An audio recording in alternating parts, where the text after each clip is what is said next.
တောင်ပေါ်ခေါင်းရဲ့ချိုးမြမြ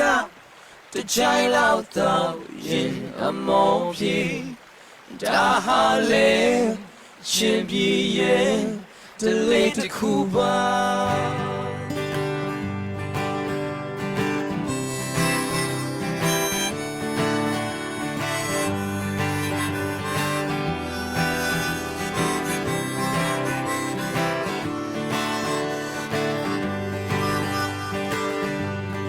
ရခိုင်ယုံမှာတောင်းတန်းနဲ့စနေတဲ့ရှင်တောင်းတန်းကလတ်တမ်းမြေမဏိပူရမြေစီစဉ်နဲ့ရောင်စုံပန်းများပွင့်ဖူးတဲ့ထင်းရှူချယ်ရီတောင်းစလက်တွေတဘာဝအလားတွေပေါ်ထုတ်လင်းနေYeah, like a samba, I let it come like a samba. Don't yacht in the lake tones and musicians and day. Tombo call ye, chumya, the jail of ye, a mogi, a dahale, chimpy, the lady Cuba. Don't sweat the champion, a dollar there, feeding ya.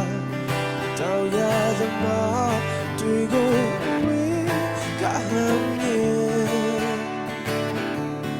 Nearly land the legal line be a galley sea, Pontala, Dahale, the chimpy, a lot of Cuba. Yeah, like a samba, I let it come like a samba. Don't yacht in the late tones of musicians and day. Don't walk on, ye, chumya, the jail out clouds, I'm more key, and Dahale, chimpy, the little Cuba.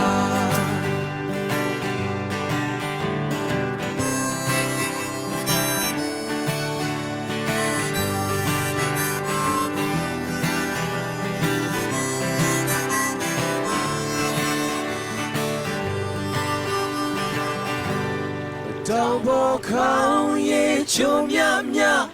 the jail out clouds, I'm more key. Dahale, chimpy, the late Cuba.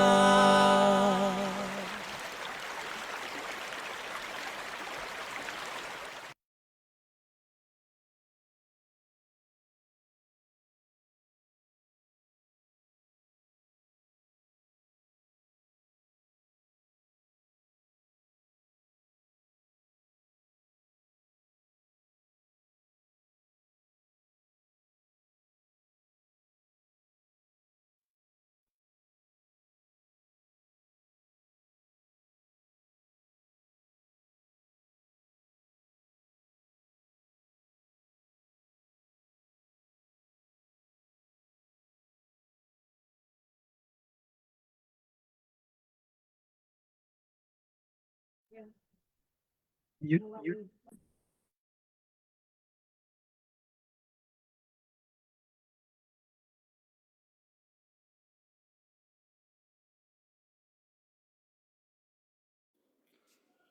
Hello ယနေ့ရက်ဝဲမှာရှိကြသောဓမ္မတပိဋ္ဌပရိသတ်များအားလုံးကိုပထမစွာမင်္ဂလာပါလို့နှုတ်ခွန်းဆက်တာပါတယ်ကျွန်တော်နာမည်ကတော့ John Atham ဖြစ်ပြီးတော့ဒီကနေ့ Tokyo အစီအစဉ်မှာအခမ်းအနားမှုအနေနဲ့ပါဝင်ဆောင်ရွက်သွားမှာဖြစ်ပါတယ်ဒီကနေ့ကျင်းပပြုလုပ်တဲ့ Tokyo အမေဖြေကန္တာအစီအစဉ်မှာကျွန်တော်တို့ချင်းပြည်သူ့ကာကွယ်ရေးတပ်ဖွဲ့မတူပီတရင်တင်လေးယုံတရင်မှတရင်မှုတက်ရှိလင်းယုံတရင်မှာပြောရေးဆိုခွင့်ရှိသူຫນွေဦးလင်းနဲ့မတူပီမြို့နယ်ပြည်သူ့အုပ်ချုပ်ရေးဖွဲ့အိုက်ဒါတိုက်နယ်မှာတိုက်နယ်မှု ပါယောင်သိန်းတို့ကိုအထူးဧည့်သည်တော်ဖြင့်ဖိတ်ကြားထားပါတယ်ဒီကနေ့ကျွန်တော်တို့ပြောဆိုမဲ့အစီအစဉ်ကတော့ကျွန်တော်တို့ဒီ IDAC တိုက်နယ်မှာရှိတော့ကျွန်တော်တို့ဒီတော်လှန်ပြည်သူများနဲ့ပြည်သူ့ကာကွယ်တပ်ဖွဲ့ဒါ့အပြင်ကျွန်တော်တို့တိုက်နယ်အုပ်ချုပ်ရေးဖွဲ့နဲ့ဆက်ဆက်တော့ကျွန်တော်တို့အကြောင်းအရာများကို Damutbi Tham ကနေပြီးတော့နေမြန်ပြီးတော့အများပြည်သူသိရှိလို့တော့မိခွင့်များကိုလည်းကျွန်တော်တို့ရဲ့ comment section မှာတိုက်ရိုက်မေးမြန်းနိုင်ကြောင်းပထမဦးစွာပြောကြားလိုပါတယ်ကျွန်တော်တို့ပထမဆုံးမိတ်ဆက်ချင်းစီစဉ်ကိုပြုလုပ်သွားမှာဖြစ်ပါတယ်ပထမဆုံးမိတ်ဆက်ပေးပါရန်ချင်းပြည်သူ့ကာကွယ်ရေးတပ်ဖွဲ့မတူပေတရင်တင်မှလင်းယုံတရင်ရဲ့တရင်မှုဖြစ်တော့တက်ရှိမှမိတ်ဆက်ပေးဖို့ရန်အတွက်ဖိတ်ခေါ်အပ်ပါတယ်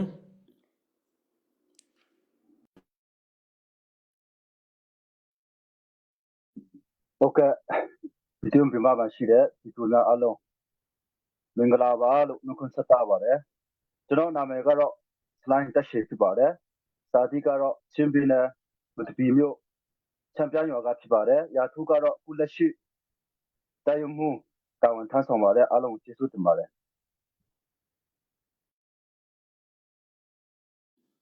ဟုတ်ကဲ့ပါအခုလိုဖြေကြားပေးတဲ့အတွက်ကြောင့်တရင်မှုပေါ်မှာအထူးပဲကျေးဇူးတင်ရှိပါတယ်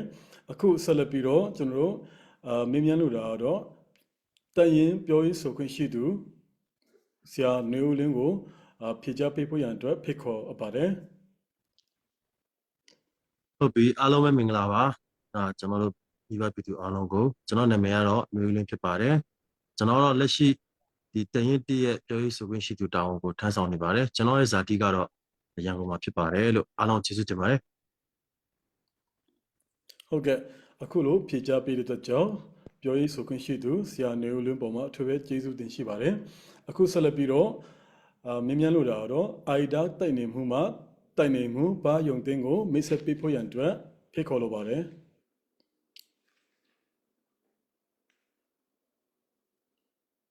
အားလုံးပဲမင်္ဂလာပါကျွန်တော်နာမည်ကတော့ဦးရောင်သိန်းဖြစ်ပါတယ်ဇာတိကတော့မတပီမြို့နယ်ချမ်းပြန်ကြီးရွာဖြစ်ပါတယ်လက်ရှိကျွန်တော်ရာထူးကတော့ဒေတာတိတိုက်နယ်အုပ်ချုပ်ရေးမှူးဖြစ်ပါတယ်အားလုံးပဲကျေးဇူးတင်ပါတယ်ဟုတ်ကဲ့ကျေးဇူးအများကြီးတင်ပါတယ်အခုလိုဖြေကြားပေးတဲ့အတွက်တိုက်နယ်အုပ်ချုပ်ရေးပုံမှာလည်းအထူးပဲကျေးဇူးတင်ရှိကြောင်းပြောကြားလိုပါတယ်အခုကျွန်တော်တို့ဒီနေ့စီစဉ်ရတော့စောနာကျင်ညာထားတဲ့အတိုင်းပဲကျွန်တော်တို့ချင်းပြည်သူ့ကာကွယ်တပ်ဖွဲ့မတူပီတိုင်တင်နဲ့ကျွန်တော်တို့ချင်းဒီမတူပီပြည်သူ့ချွေးဖွဲ့အိုက်ဒါတိုင်နယ်မှာတိုင်နယ်မှုတို့နဲ့ကျွန်တော်တို့အပြန်အလှန်မင်းမြန်းတဲ့အစီအစဉ်တွေဖြစ်ပါတယ်ဒီနေ့အစီအစဉ်မှာကျွန်တော်တို့ဒီမပြောချခင်မှာပေါ့နော်ကျွန်တော်တို့ဒီ Children Defense Force မတူပီချင်းပြည်သူ့ကာကွယ်တပ်ဖွဲ့မတူပီဟာဆိုရင်ကျွန်တော်တို့ဒီစတင်ဖွဲ့စည်းခဲ့တာဆိုရင်ဒီကနေ့ဆိုရင်3နှစ်ထဲဝင်ရောက်လာပြီဖြစ်ပါတယ်နောက်လ April 10ရက်နေ့ဆိုရင်တော့ကျွန်တော်3နှစ်ပြည့်တော့မှာဖြစ်ပါတယ်ဒီကာလအတွင်းပေါ့နော်သူတို့အနေနဲ့တွေ့ကြုံခဲ့ရတော့တော်လှန်ရေးအမတ်တရားများဒီပြင်သူတို့တွေ့ကြုံနေရတဲ့အခက်အခဲများဒါပြင်ဒီချန်နယ်စိတ်ဝင်စားဖွယ်ကောင်းသောဒီ breaking news တွေအားလုံးကိုဒီနေ့ live မှာကျွန်တော်မြင်မြန်သွားမှာဖြစ်တဲ့ကြောင့်ကြည့်ရှုအားပေးကြသောပရိသတ်များအားလုံးနေဖြင့်ဒီကနေ့ live ကိုအစအလယ်ဆုံးထိအားပေးကြဖို့ရန်အတွက်ထပ်မံဖိတ်ခေါ်အပ်ပါတယ်ဒီပြင်ကျွန်တော်တို့အထူးအဲ့တဲ့တော်နေနဲ့ကျွန်တော်နောက်ထပ်ဖိတ်ထားပါသေးတယ်ပေါ့နော်သူကတော့ကျွန်တော်တို့ရဲ့အစီအစဉ်မှာဒီဂီတအဖြစ်ပေါ့နော် music အဖြစ်သူကဖြောဖြေဝင်ရောက်ဖြောဖြေသွားမှာဖြစ်ပါတယ်ဘယ်သူလဲဆိုတာကျွန်တော်တို့အားလုံးစောင့်မျှော်ပေးကြပါလို့เนาะဒီကနေ့အစီအစဉ်တဝက်လောက်မှာကျွန်တော်ထဲမှာဖြစ်ပါတယ်ဒါဖြစ်တဲ့အတွက်ကြောင့်ဒါအားလုံးကိုပြောကြားလိုပါတယ်အခုပထမဆုံးကျွန်တော်အနေနဲ့မေခွင့်များကိုစတင်မြင်မြန်တော့မှာဖြစ်ပါတယ်ဒီကနေ့အစီအစဉ်မှာကျွန်တော်ပထမဆုံးအနေနဲ့မြင်မြန်လိုတာတော့ဒီချင်းပြည်သူ့ကာကွယ်တပ်ဖွဲ့မတူပီတိုင်ရင်တင်မှာတိုင်ရင်မှုတိုက်ရှိကိုကျွန်တော်အနေနဲ့မြင်မြန်လိုပါတယ်ဟယ်လိုတိုင်ရင်မှုမင်္ဂလာပါ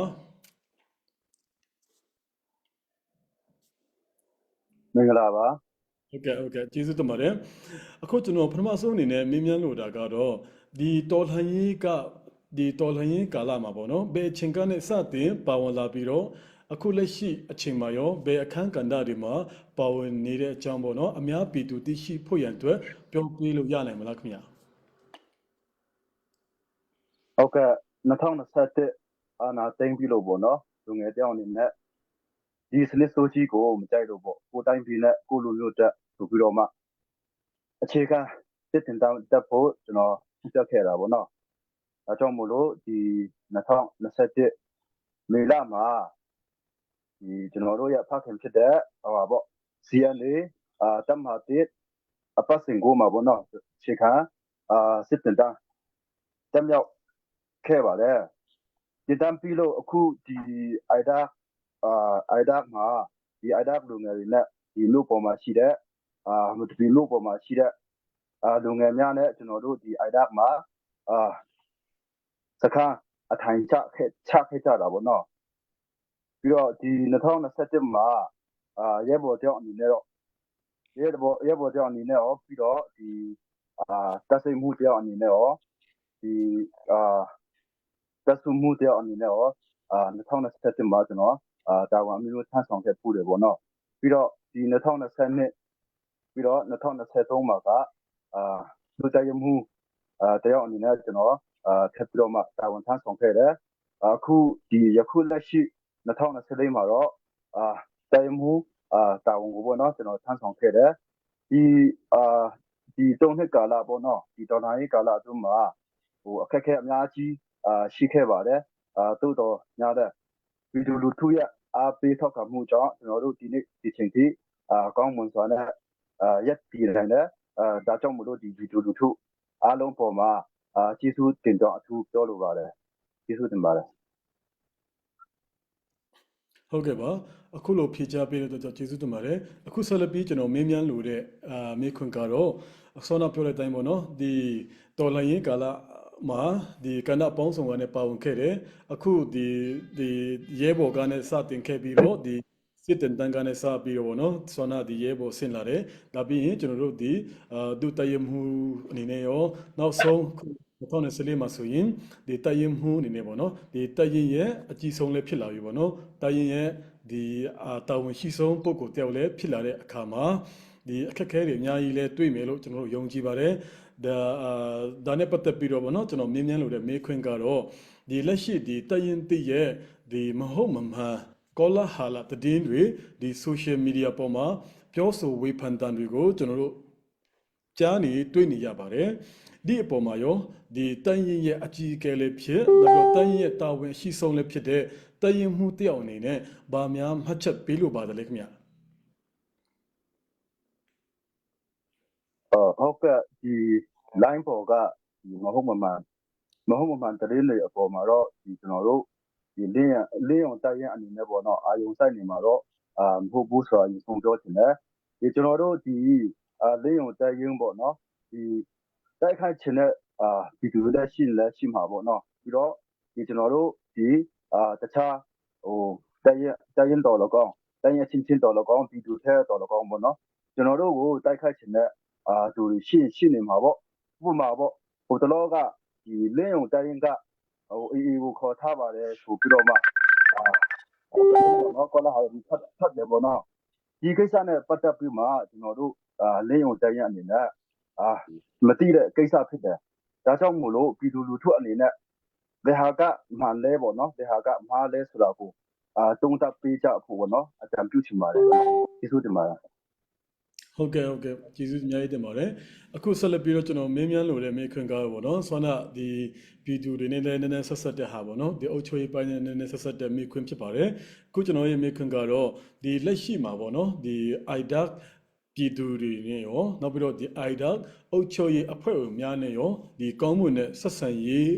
ကိုတရင်တက်အနေနဲ့ရောဒီဆောက်နိုင်ပါသလားတရင်တက်အနေနဲ့ရောဘယ်လိုထင်မြင်သုံးသပ်ပါတယ်လဲပေါ့နော်ဒီဆက်ဆံရေးကဏ္ဍတွေမှာအဆင်ပြေတယ်လို့ထင်မြင်သုံးသပ်နိုင်ပါသလားခင်ဗျာ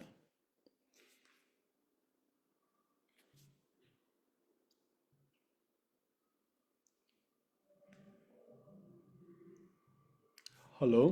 ဟိုအတန်ကြားရလားခင်ဗျာကျွန်တော်ပြန်မေးခွင့်မေးရမလားခင်ဗျာဟယ်လို hello sorry ဟုတ်ကဲ့တော်လိုင်းအစကလေးပေါ့နော်ကျွန်တော်တို့ဒီလူပြင်မှာရှိတဲ့အဒါပီတူလူထုနဲ့ရောပြီးတော့တိုက်နယ်အဖွဲ့နဲ့ရောပြီးတော့ကြေးရွာတိုင်းမှာရှိတဲ့အုပ်ချုပ်ရေးအဖွဲ့နဲ့ရောကျွန်တော်တို့မှာကောင်းမွန်စွာဆက်ဆံရေးရှိပါတယ်ဒီအဒါတိုင်ရင် ရက်တည်ချင်တဲ့ပြည်သူအ ਨੇ စုကတော့ရှိတာပေါ့နော်ဒါကိုနိုင်ငံခြားရောက်ဒီပရောက်တချို့တွေကပုံကြီးချက်နေကြတယ်လို့ပဲကျွန်တော်တော့သုံးသပ်ပါတယ်ယူဆပါတယ် အော်ဟုတ်ကဲ့အများကြီးကျေးဇူးတင်ပါတယ်အခုလိုကျွန်တော်ရဲ့မေးခွန်းတွေကိုလူရင်းတူရှင်းနဲ့ဖြေကြားပေးတဲ့အတွက်ကြောင့်ဒီဘက်တီလီယံ1မှာတည်ရမှုတက်ရှိပေါ်မှာလည်းအထူးပဲကျေးဇူးတင်ရှိတဲ့အတွက်ကြောင့်ပြောကြားလိုပါတယ်အခုဆက်လက်ပြီးတော့ကျွန်တော်နင်းမြန်လို့တော့ဒီမေးခွန်းကိုကျွန်တော်ရဲ့ဒီကျွန်တော်တို့ပြည်သူကာကွယ်တပ်ဖွဲ့ချင်းပြည်သူကာကွယ်တပ်ဖွဲ့မတူပြီးတရင်တင်မှာပြောရေးဆိုခွင့်ရှိတဲ့ဆရာနေဦးလင်းကိုကျွန်တော်ပြန်ပြီးတော့အလှည့်ပေးလိုပါတယ်ဟယ်လိုဆရာနေဦးလင်းမင်္ဂလာပါ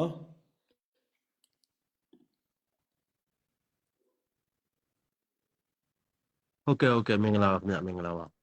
ဟုတ်ကဲ့ဆရာကျေးဇူးအများကြီးတင်ပါတယ်အခုကျွန်တော်မေးမြန်းမယ်မေးခွန်းကတော့ဇောနာဒီတရင်မှုမေးတယ်မေးခွန်းနဲ့အတူတူပါပြီပေါ့နော်ဒီပထမဆုံးအနေနဲ့ကျွန်တော်မေးမြန်းလို့တော့မေးခွန်းကတော့ဒီတော်လှန်ရေးပေါ့နော်အရေးတော်ပုံမှာဒီဘလို့စတင်ပါဝင်လာပြီးတော့အခုလက်ရှိအချိန်မှာရောဘယ်အပိုင်းကဏ္ဍတွေမှာပါဝင်နေတဲ့အကြောင်းဒီအများပြည်သူသိရှိလို့ရအောင်ကျွန်တော်တို့ဒီဆရာအနေနဲ့ဖြေကြားပေးဖို့ရန်အတွက်ဒီမေးခွန်းကိုမေးမြန်းလိုပါတယ် ဟုတ်ကဲ့ပါကျွန်တော်အနေနဲ့တော့ဒီဒေါ်လာရင်းမှာကဒီကျွန်တော်တို့2021ဖေဖော်ဝါရီ1ရက်အာနာသိမ့်ပြီးဒီနောက်ဆက်တွဲပေါ့နော်ဒါကျွန်တော်တို့မတူပီမြို့ပေါ်မှာဒီကျွန်တော်တို့လူငယ်တွေမြို့မိမြို့ဖတွေဒီဌာနဆိုင်ရာပြည်သူတွေအားလုံးနဲ့ကျွန်တော်တို့တပိတ်စပြီးတော့မှပြတဲ့အချိန်ကလေးကနေပြီးတော့မှဒီကျွန်တော်အနေနဲ့ဒီဒေါ်လာရင်းမှာပါဝင်လာတယ်ပြီးတော့မှဒီလက်ရှိဒီ CDF မတူပီမှာတော့ဒါကျွန်တော်2021ကလေးကနေပြီးတော့မှတိုက်ရိုက်ဒီပါဝင်လာပြီးတော့မှဒီကျွန်တော်တို့တရင်မှာဒီဒုစီရေးဌာနမှုအနေနဲ့ကျွန်တော်တာဝန်2ချိန်ထမ်းတယ်ယခုလက်ရှိချိန်ကတော့ကျွန်တော်ဒီ CDF မတူပီတက်မှာတာဝန်ထမ်းတယ်ပြီးတော့မှတရင်တရက်ပြောရေးဆိုခွင့်ရှိသူတယောက်အနေနဲ့လည်းကျွန်တော်ပါဝင်နေပါတယ်အားလုံးကျေးဇူးတင်ပါတယ်ခင်ဗျဟုတ်ကဲ့အခုလိုရှင်းရှင်းလင်းလင်းနဲ့ပေါ့နော်ဖြေကြားပေးတဲ့အတွက်ကြောင့်ဒီပြောရေးဆိုခွင့်ရှိသူဆရာနေဦးလင်းပေါ်မှာသူပဲကျေးဇူးတင်ရှိပါတယ်အခုဆက်လက်ပြီးကျွန်တော်မေးမြန်းလို့တော့မေးခွန်းကတော့ဒီတရင်တဲ့အနေဖြင့်ယခုအချိန်ထိဒီဒေါ်လာရင်းကာလစတင်ဖွဲ့စည်းကြတဲ့ကပေါ့နော်ဒီကနေ့အချိန်ထိတိုက်ပွဲပေါင်းဘယ်လောက်ထိဆင်နွှဲခဲ့ပြီးပြီလဲနောက်ပြီးတော့ရောဒီတိုက်ပွဲတွေဆင်နွှဲတဲ့ခါမှာဒီပေးစမှုတွေကဘယ်လောက်ထိကြီးမားခဲ့တယ်လို့သုံးသပ်ပါတယ်လေခင်ဗျဟုတ်ကဲ့ဒီကျွန်တော်တို့ဒီ CDF မတူပီတန်ရင်တစ်အနေနဲ့မဟုတ်ဘဲနဲ့ဒီတခြားသောတန်ရင်တွေလည်းဒီ3နှစ်တာကာလအတွင်းမှာကျွန်တော်တို့ဒီပေးဆက်မှုကတော့အများကြီးရှိပါတယ်เนาะဒါကျွန်တော်တို့ရဲဘော်တွေကြာဆုံးမှုတွေလည်းရှိတယ်အောင်ပွဲရတဲ့အခြေအနေတွေလည်းရှိတယ်ဒီထဲကမှဒီကျွန်တော်တို့တန်ရင်တစ်အနေနဲ့တော့ဒီ3နှစ်တာကာလအတွင်းမှာကျွန်တော်တို့ဒီစစ်စင်ရေးတွေပေါ့လုပ်တဲ့အချိန်ကြတော့ဒီကျွန်တော်တို့ကတော့အဓိကဒီမင်းတက်မတူပီလမ်းပိုင်းမှာနေတော့အဓိကဒီစကားဆရဲ့ဒီထောက်ဖို့လမ်းကြောင်းဖြစ်နေတဲ့အတွက်ကျွန်တော်တို့အနေနဲ့ဒီတိုက်ပွဲဖော်ဆောင်မှုပိုင်းမှာဒီစစ်စင်ရေးအကြီးစားပေါ့နော်ကျွန်တော်တို့ဒီ73ချိန်ပြီးတော့မှဒီကျွန်တော်တို့ဒီအထူး mission အနေနဲ့တော့ဒီကျွန်တော်4ချိန်ပေါ့ပြီးတော့မှဒီတခြားသောဒီကျွန်တော်တို့ညီနောင်လက်နက်ကိုင်အနေနဲ့ဒီမဟာမိတ်စစ်စင်ရေးကတော့6ချိန်ပေါ့ဒီတိုက်ပွဲအချိန်ကြီးတွေမှာတော့ဒီကျွန်တော်တို့စကစဖက်ကဒီရန်သူကိုဒီကျွန်တော်တို့150နီးပါးပေါ့နော်ဒီထက်လည်းများနိုင်တယ်ပေါ့ကျွန်တော်တို့စည်ရင်လည်းအတိအကျမရှိဘူးဆိုတော့ကျွန်တော်တုတ်တင်နိုင်ခဲ့တယ်ပြီးတော့မှဒီတခြားသောဒီကျွန်တော်တို့ပူးပေါင်းစစ်စင်ရေးတွေမှာလည်းဒီထိခိုက်ကြဆုံးမှုတွေရှိပါတယ်အဲ့ဒီထဲမှာဒီကျွန်တော်တို့ဒီတန်ရင်တစ်အနေနဲ့မိမိဘက်ကနေပြီးတော့မှဒီဆုံးရှုံးခဲ့တဲ့အရာတွေကတော့ဒီကျွန်တော်တို့အာဇာနီသူရဲကောင်းတွေ10ဦးကြဆုံးတဲ့အခြေအနေတွေရှိခဲ့တယ်ပြီးတော့မှဒီကျွန်တော်တို့ဒီဒဏ်ရာရတဲ့ဒီရဲဘော်တွေကတော့ကျွန်တော်9ဦးရှိတယ်ပေါ့နော်ဒီ3နှစ်တွင်းမှာတော့ဒီကျွန်တော်တို့အနေနဲ့အောင်မြင်မှုရတယ်လို့ပေးဆက်မှုတွေလည်းအများကြီးရှိပါတယ်လို့ပြောချင်ပါတယ်ကျေးဇူးတင်ပါတယ်ဟုတ်ကဲ့ကျေးဇူးအများကြီးတင်ပါတယ်ဒီဆောနာဒီဆရာဖြေချတော့ဒီမေခွန်းတွေပေါ်မှာကျွန်တော်ပြန်သုံးတဲ့အခါမှာဒီကြောက်ဆုံးသွားတဲ့ရဲဘော်ကလည်း10ယောက်လောက်ရှိပြီပေါ့နော်10ဦးရှိပြီဆိုတော့သိရတယ်နောက်ပြီးတော့ဒီတစ်ဖက်မှာလည်းသူတို့ရဲ့ပေးဆက်မှုကဒီတစ်ဖက်ဒီစစ်ကောင်စီပေါ့နော်ဒီအကြမ်းဖက်စစ်ကောင်စီအပေါ်မှာလည်းဒီသူတို့ရဲ့အယောက်150ကျော်နီးပါးထိတုတ်တင်ရှင်းလင်းနိုင်ခဲ့တယ်ဆိုတာကြည်သိရတဲ့ခါကျတော့ အရန်ပဲဒီဝန်တာကုံယူမိတယ်ပေါ့နော်ဒီပီတူတူအနေနဲ့ရောအရန်ပဲဝန်တာကုံယူပါတယ်ဒီနောက်ပြီးတော့ဒီဆက်လက်ပြီးတော့ဒီကျွန်တော်မင်းမြန်းလို့တော့ဒီမိခွန်းကတော့စောနာဆရာဖြေကြသွားတယ်ဒီမိခွန်းနဲ့ဆက်ဆက်ပြီးတော့မင်းမြန်းလို့ပါတယ်ဒီမိခွန်းကတော့ဒီတခြားဒီပေါ့နော်ဒီချင်းပြည်တို့ကာကွယ်တပ်ဖွဲ့ဒီမတူပီတရင်တဲ့အနေနဲ့ဒီတခြားစစ်စင်ရေးတွေရောဒီမဟာမိတ်ကိစ္စရက်တွေရောပေါ့နော်နောက်ပြီးတော့ဒီတရင်နဲ့ဆက်ဆက်တဲ့ဒီလုပ်ငန်းဆောင်တာတွေမှာရောဒီကျွန်တော်တို့ဒီရဲဘော်တွေပေါ့နော်ဒီတာဝန်ရှိသောပုဂ္ဂိုလ်တွေဒီရဲဘော်တွေမျှော်မှန်းထားသလိုမျိုးအောင်မြင်မှုတွေရရှိခဲ့တယ်လို့ဒီဒေါ်လာရေးကာလ3နှစ်ထဲမှာသုံးသက်ပါသလားပေါ့နော်ဒီဘလို့အသက်ကြအနေမြင့်ရှိတယ်လေပေါ့နော်ဒါအများပြည်သူသိရှိအောင်ဒါပြောပေးလို့ရနိုင်မလားခင်ဗျဟုတ်ကဲ့ဒီကျွန်တော်တို့ဒီ3နှစ်တွင်းမှာတော့ဒီကျွန်တော်တို့အနေနဲ့ကတော့ဒီမျှော်မှန်းတယ်ဆိုတာထက်ပေါ့နော်ကျွန်တော်တို့ကတော့ဒီလက်နက်ကင်စကြဲကတော့ဒါဒီလက်နက်ကင်တပ်ဖွဲ့အသီးသီးကတော့ရီမန်းချက်ကတော့အမြင့်မားဆုံးရှိတယ်ပေါ့နော်ဒါပေမဲ့ကျွန်တော်တို့ဒီရီမန်းချက်ကိုဒီအကောင့်ထဲပေါ်တဲ့နေရာမှာကျွန်တော်တို့တစ်ခါလေကြာရင်အားနည်းချက်ရှိတယ်အားသာချက်ရှိတယ်ကျွန်တော်တို့ဒီလိုချင်တဲ့ပုံစံတိုင်းလည်းဖြစ်ချင်မှဖြစ်လာတဲ့အခြေအနေတွေရှိတယ်ဒါပေမဲ့ဒီ3နှစ်တွင်းမှာကျွန်တော်တို့အကောင်းဆုံးလှုပ်ဆောင်ခဲ့တဲ့အရာပေါ့ဒီစစ်စင်ရေးအရာတော်လကောင်းဒီမဟာမိတ်ဒီကိစ္စရက်တွေပဲဖြစ်ပေါ့ပြီးတော့မှဒီတန်ရင်နဲ့ပတ်သက်ဆက်နေတဲ့ကိစ္စတွေမှာလည်းဒါကျွန်တော်တို့အနေနဲ့မျှော်မှန်းထားတဲ့လောက်အမြင့်မားဆုံးမရောက်ရင်တော့မှဒီအတိုင်းအတာတစ်ခုတည်းတော့ကျွန်တော်တို့ရောက်တယ်ဘာဖြစ်လို့လဲဆိုတော့ဒီကျွန်တော်တို့မှာဒီ3နှစ်တွင်းကဒီအစအစရရပေါ့ဒီလက်နဲ့ခင်းရပဲဖြစ်ဖြစ်ဒီကျွန်တော်တို့ဒီနောက်မှာရှိတဲ့ဒီစစ်စင်ရေးနဲ့ပတ်သက်တဲ့ကိစ္စရတွေမှာပဲဖြစ်ဖြစ်အားနည်းချက်အားသာချက်ရှိတယ်ဒါပေမဲ့ဘာပဲဖြစ်ဖြစ်ကျွန်တော်တို့ဒီတန်ရက်တဲ့အနေနဲ့တော့ယနေ့အချိန်ထိပေါ့ဒီအကောင်းဆုံးပေါ့တန်နိုင်ဆုံးကျွန်တော်တို့စူးစမ်းတယ်ပြီးတော့မှဒီရှစ်ဆက်မဲ့အချိန်ဒီမှာလဲကျွန်တော်တို့အနေနဲ့ဒီထက်မကပေါ့နော်ထပ်ပြီးတော့မှဒီရီမန်းချက်ကြီးမားနဲ့အမြင့်မားဆုံးကျွန်တော်တို့ခရီးရောက်ရှိနိုင်အောင်တော့ဆက်လက်ပြီးစူးစမ်းနေပါတယ်လို့ပြောချင်ပါတယ်ပေါ့နော်ဟုတ်ကဲ့ဟုတ်ကဲ့ပါအခုလို့ဒီပြည်စုံလေးနဲ့ပေါ့နော်ဖြေချပေးတော့သူပဲကျေးဇူးတင်ရှိကြောင်းပြောကြားလိုပါတယ်အခုဆက်လက်ပြီးတော့ကျွန်တော်မေးမြန်းလိုတာတော့အထက်ပေးလိုတာတော့ဒီပြည်သူ့အုပ်ချုပ်ရေးအဖွဲ့ဒီအိုက်ဒါတိုက်နယ်အုပ်ချုပ်ရေးအဖွဲ့မှာဒီတာဝန်ရှိသောအုပ်ချုပ်ရေးမှူးဖြစ်တဲ့ဆရာရောင်တင်းကိုပါရောင်တင်းကိုဖိတ်ခေါ်လိုပါတယ် Hello ပါရောင်တင်းမင်္ဂလာပါ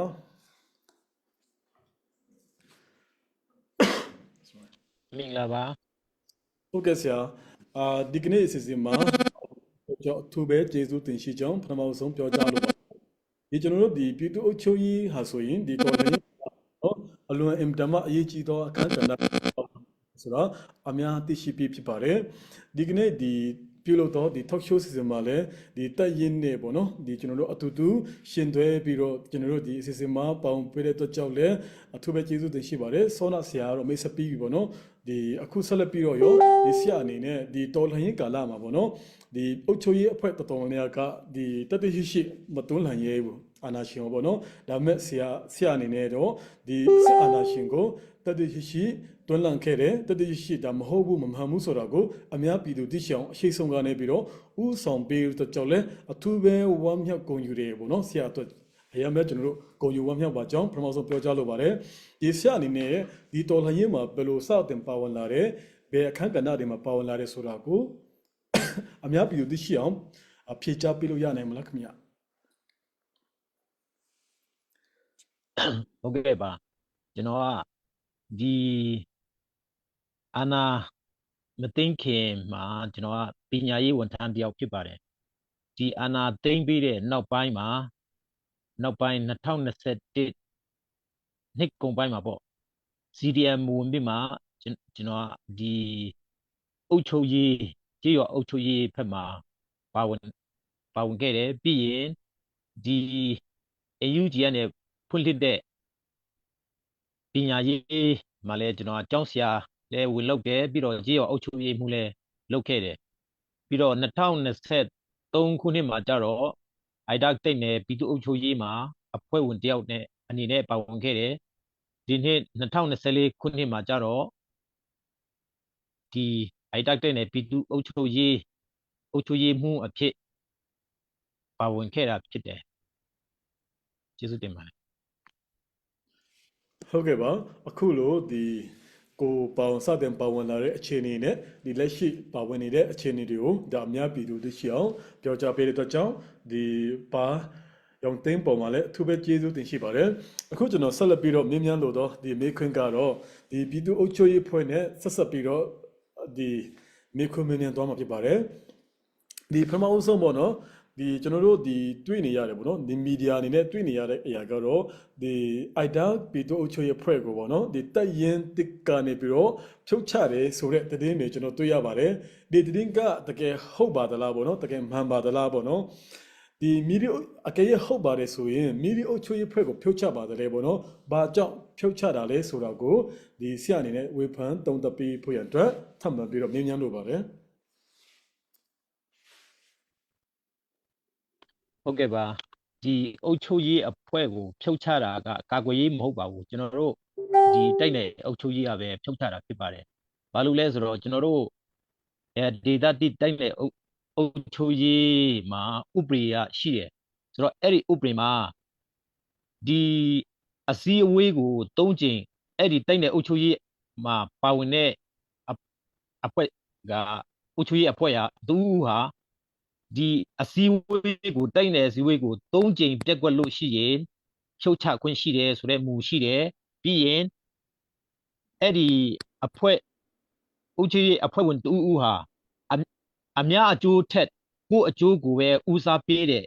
လူဖြစ်ရင်လည်းကျွန်တော်တို့ဖြုတ်ချပိုင်ခွင့်ရှိတယ်ဆိုတဲ့မူရှိတယ်ပြီးတော့စီမင်းစည်းကမ်းဒီဥပဒေအရရေးဆွဲထားတဲ့စီမင်းစည်းကမ်းမလိုက်နာဘူးဆိုရင်လည်းဖြုတ်ချပိုင်ခွင့်ရှိတယ်ပြီးတော့တော်လှန်ရေးမှာ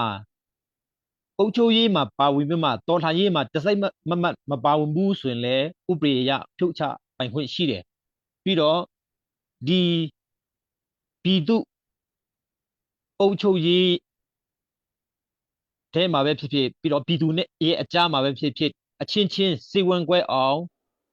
လုပ်တယ်ဆိုရင်လည်းဖြုတ်ချပိုင်ခွင့်ရှိတယ်ပြီးတော့အပြောအဆိုပြီးရင်အပြုအမူအဲ့လိုမျိုးတွေလည်းရှောင်ကျဉ်ဖို့ကျွန်တော်တို့ဥပဒေမူမှာရှိတယ်အဲ့ဒီဥပဒေတွေနဲ့ညှိစွန်းလို့ရှိရင်တော့ကျွန်တော်တို့ကဒီတိုက်နယ်အုပ်ချုပ်ရေးဖြစ်ဖြစ်ကြေးရွာအုပ်ချုပ်ရေးပဲဖြစ်ဖြစ်အဲ့ဒီမူနဲ့မကိုက်ဘူးဆိုတော့ဖြုတ်ချပိုင်ခွင့်ရှိတယ်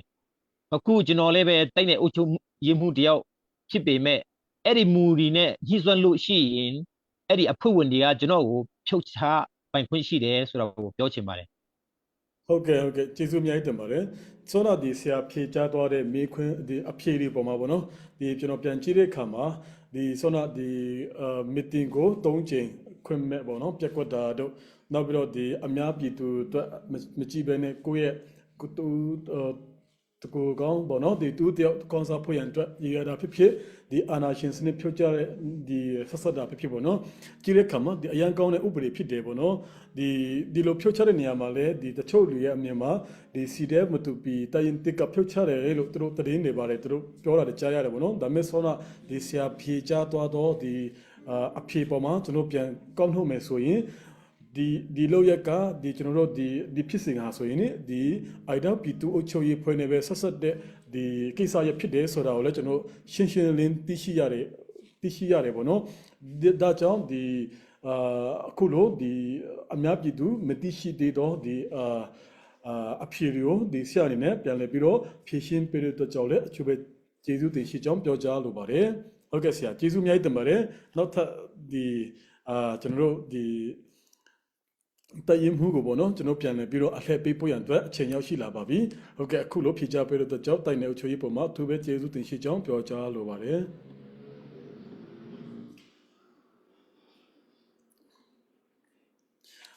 โอเคအခုဆက်လက်ပြီးတော့ကျွန်တော်မြင်မြန်လို့တော့ဒီ CDM မတူပြီးချင်းပြည်သူ့ကာကွယ်ရေးတပ်ဖွဲ့မတူပြီးတရင်တမတရင်မှုတိုက်ရှိကိုကျွန်တော်ပြန်လည်ပြီးတော့အချိန်ပေးလိုပါတယ်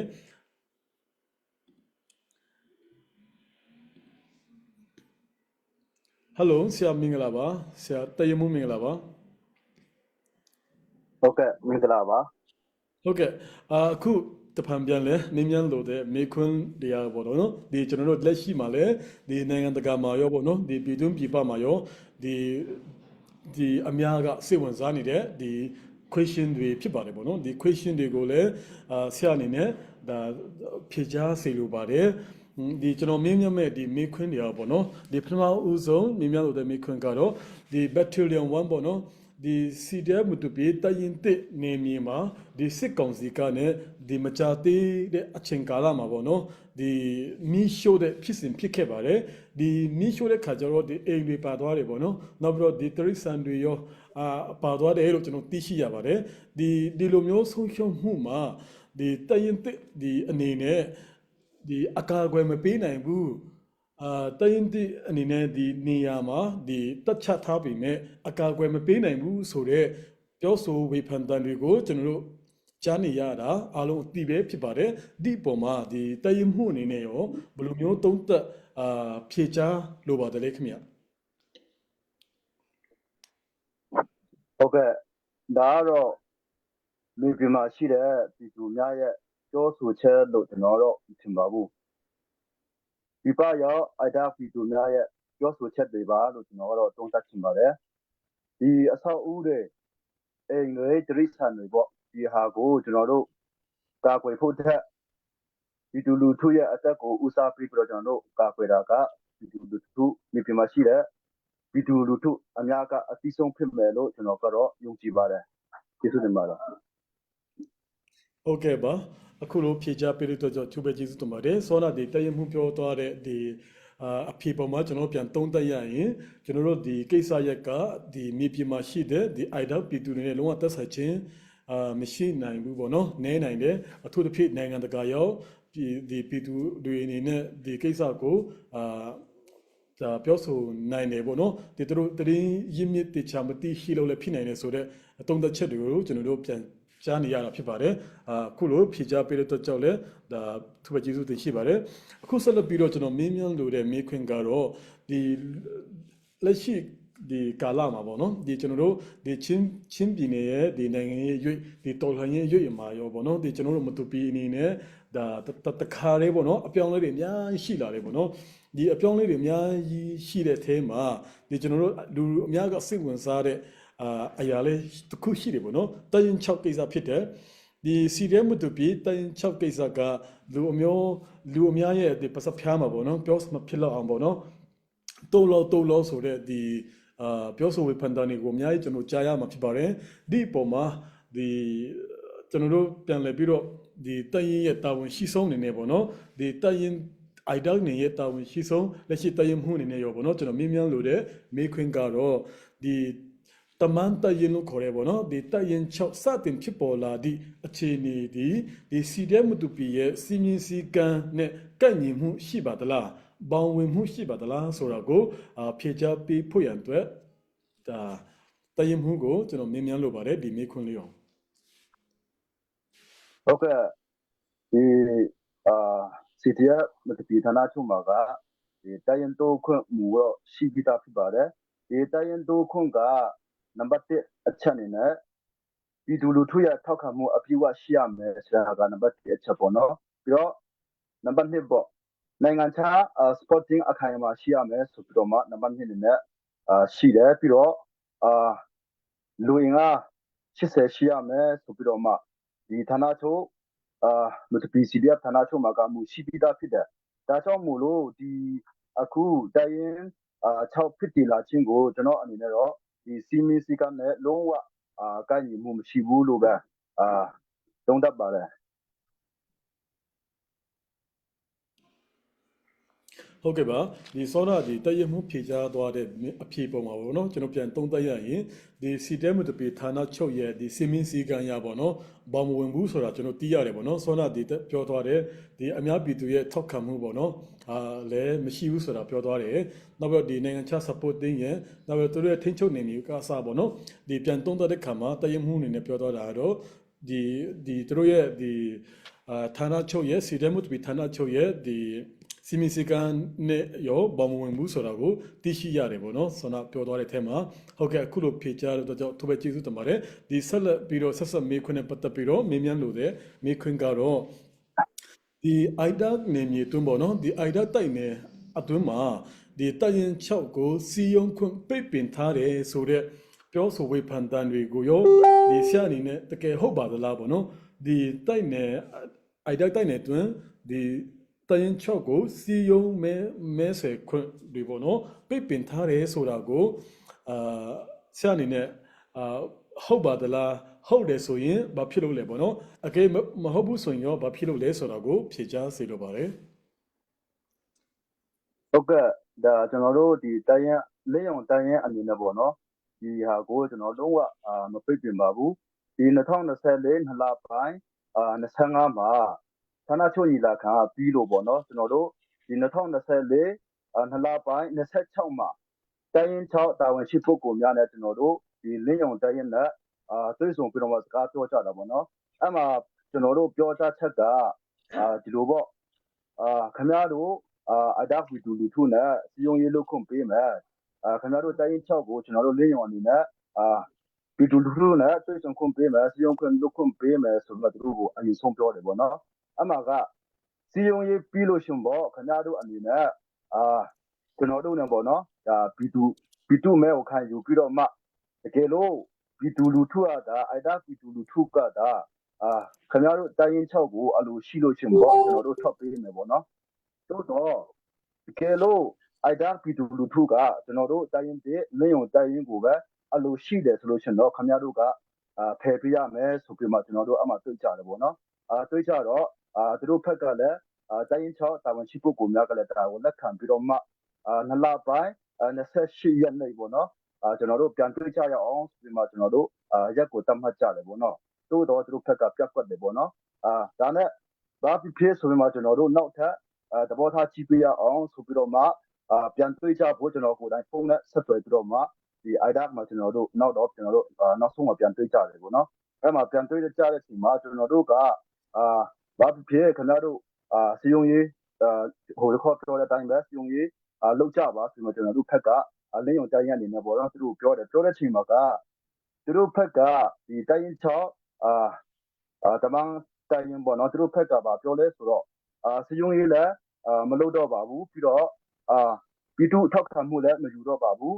ဒီကျွန်တော်တို့တက်မာနစ်ဖက်မှာပဲဒီဒေါ်လာရေးကာလပြီးတဲ့ဒီကျွန်တော်တို့အမှပဲနေတော့မယ်ခင်ဗျားတို့ကိုလည်းကျွန်တော်တို့မနှောက်ယှက်တော့ပါဘူးဆိုပြီးတော့မှသူတို့ဖက်ကလည်းဝန်ခံကြပြီပေါ့နော်ကျွန်တော်တို့လက်မှတ်ပြီးထိုးကြတယ်အမှအတိတက်တွေအနေနဲ့ပေါ့နော်ကျွန်တော်တို့ဒီတိုင်းနယ်အဖွဲ့ကိုကျွန်တော်တို့အတိတက်တွေအနေနဲ့ခေါ်ထားတယ်သူတို့ဒီတိုင်း6တာဝန်ရှိပုဂ္ဂိုလ်ကိုဖက်ကရောကျွန်တော်တို့ဖက်ကရောပေါ့နော်ဒီအဲ့ဒီဟိုပါပေါ့ဂရိဝန်ခံချက်ကျွန်တော်တို့ထိုးကြပြီးတော့မှသူတို့ကဒီတက်မှလေးကိုပြန်ဖဲကြတာဖြစ်တယ်ကျွန်တော်တို့ကလုံးဝဒီကိစ္စကိုမပိတ်ပင်ပါဘူးဆိုတာကိုပြောချင်ပါတယ်ကျေးဇူးတင်ပါတယ်ဟုတ်ကဲ့ပါဒီအခုလိုပြည့်စုံလေးနဲ့ပေါ့နော်ဖြေကြားပေးတဲ့အတွက်ကြောင့်လည်းအထူးပဲကျေးဇူးတင်ရှိပါတယ်ဒီကနေ့ live အစီအစဉ်ကိုဖြေကြားတော့ဒီမိဘပြည်သူဒီမတပီထမ်းရဲ့ပရိသတ်များအားလုံးအနေနဲ့ရောဒီသိရှိလို့တော့မေခွန်းများကို comment section မှာကျွန်တော်အားလုံးမြင်မြန်လိုပါတယ်မြင်မြန်နိုင်ပါတယ်ဒီကျွန်တော်အနေနဲ့ဒီအခမ်းအနားမှုအနေနဲ့ဒီတင့်တော်သောမေခွန်းများကိုပြည့်စုံမြင်မြန်တဲ့အစီအစဉ်ကိုကျွန်တော်နောက်ဆုံးမှာကျွန်တော်ထည့်သွားမှာဖြစ်တဲ့အတွက်ကြောင့်ကျွန်တော်တို့တေချာလေးသိရှိတော့မိခွင့်များကိုမြင်မြန်ပြီးဖို့ရန်အတွက်ထပ်မံပြီးတော့ဖိတ်ခေါ်အပ်ပါတယ်အခုဆက်လက်ပြီးတော့ဒီဆောနာဒီတည်မှုပြောသွားတဲ့ဒီမိခွင့်ပေါ်မှာပေါ့နော်ကျွန်တော်ဒီအများပြည်သူသိရှိတော့ဒီတချို့ကိစ္စရပ်တွေမှာလည်းရှင်းရှင်းလင်းဖြစ်သွားမယ်လို့ကျွန်တော်အနေနဲ့ဒီမြင်သုံးသပ်မိပါတယ်အခုလိုဖြေကြားပေးတဲ့အတွက်ကြောင့်လည်းဒီချင်းပြည်သူ့ကာကွယ်တပ်ဖွဲ့မတူပီမှာတည်မှုစလိုက်တက်ရှိပေါ်မှာအထူးပဲကျေးဇူးတင်ရှိကြောင်းပြောကြားလိုပါတယ်အခုဆက်လက်ပြီးတော့ကျွန်တော်အနေနဲ့ဒီထပ်မံဖိတ်ခေါ်လိုတာကတော့ဒီမတူပီမြို့နယ်ပြည်သူ့အချုပ်ရေးဖွဲ့ဒီအိုက်ဒါတိုက်နယ်မှုမှာဒီတိုက်နယ်မှုပါယုံသိန်းကိုထပ်မံပြီးတော့ဒီမိခွန်းတွေဆက်လက်ဖြေကြားပေးဖို့ရန်အတွက်ဖိတ်ခေါ်အပ်ပါတယ်ဟယ်လိုဆရာမင်္ဂလာပါဟုတ်ကဲ့ဆရာအခုလိုထပ်မံဖြေကြားပေးဖို့ရန်အတွက်ဒါအခွင့်ပေးတဲ့ကြောင့်ဘောနော်သူပဲကျေးဇူးတင်ရှိပါတယ်အခုဆက်ပြီးတော့ဒီကျွန်တော်အနေနဲ့မြင်မြန်လို့လာတော့စောနာဒီတည်ရင်မှုပြောသွားတဲ့ဒီတမန်တရင်6နဲ့ပတ်သက်ပြီးတော့ဆက်ပြီးတော့ဘောနော်ဒီမိခွန်းတွေကိုမြင်မြန်တော့ဖို့ရှိပါတယ်အခုပထမဆုံးကျွန်တော်မြင်မြန်လို့တဲ့မိခွန်းကတော့ဒီတမန်တရင်6တီထောင်ရန်အတွက်ဒီတိုက်နယ် ဒီအိုက်ဒါတိုက်နေရှိဒီမိဘပြည်သူတွေကဒီအပြည့်အဝထောက်ခံမှုရှိပါသလားပေါ့နော်အကယ်၍ရှိတယ်ဆိုရင်ဒီသူတို့ရဲ့ဒီသဘောထားကရောဘယ်လိုရှိတယ်လဲပေါ့နော်ဒီမိဘပြည်သူတွေရဲ့သဘောထားကရောဘယ်လိုရှိတယ်လဲနောက်ပြီးတော့သူတို့ကရောဒီတိုင်းရင်6တီထောင်ပွင့်ရန်အတွက်ဒီအိုက်ဒါတိုက်နေမှာရှိတဲ့ရွာတိုင်းကပေါ့နော်ထောက်ခံမှုရှိသလားမိဘပြည်သူတိုင်းကထောက်ခံမှုရှိသလားဆိုတော့ကိုဒီအများပြည်သူသိရှိအောင်ဖြေချပေးဖို့ရန်အတွက်ဒီတိုက်နေအုပ်ချုပ်ရေးမှုကိုမြင်မြန်လိုပါတယ် ဟုတ်ကဲ့ပါဒီတမန်တရင်ကိုထောက်ခံတဲ့လူကဒီအိုက်ဒါဒီလူထုထဲမှာ30ရာခိုင်နှုန်းလောက်တော့ရှိပါတယ်အမှန်တိုင်းဝန်ခံရရင်လေမထောက်ခံတဲ့ဒီလူထုက90ရာခိုင်နှုန်းလောက်ရှိပါတယ်ဘာကြောင့်လဲဆိုတော့သူတို့ရဲ့ရည်ရွယ်ချက်ကဟန်ကန်မှုမရှိဘူး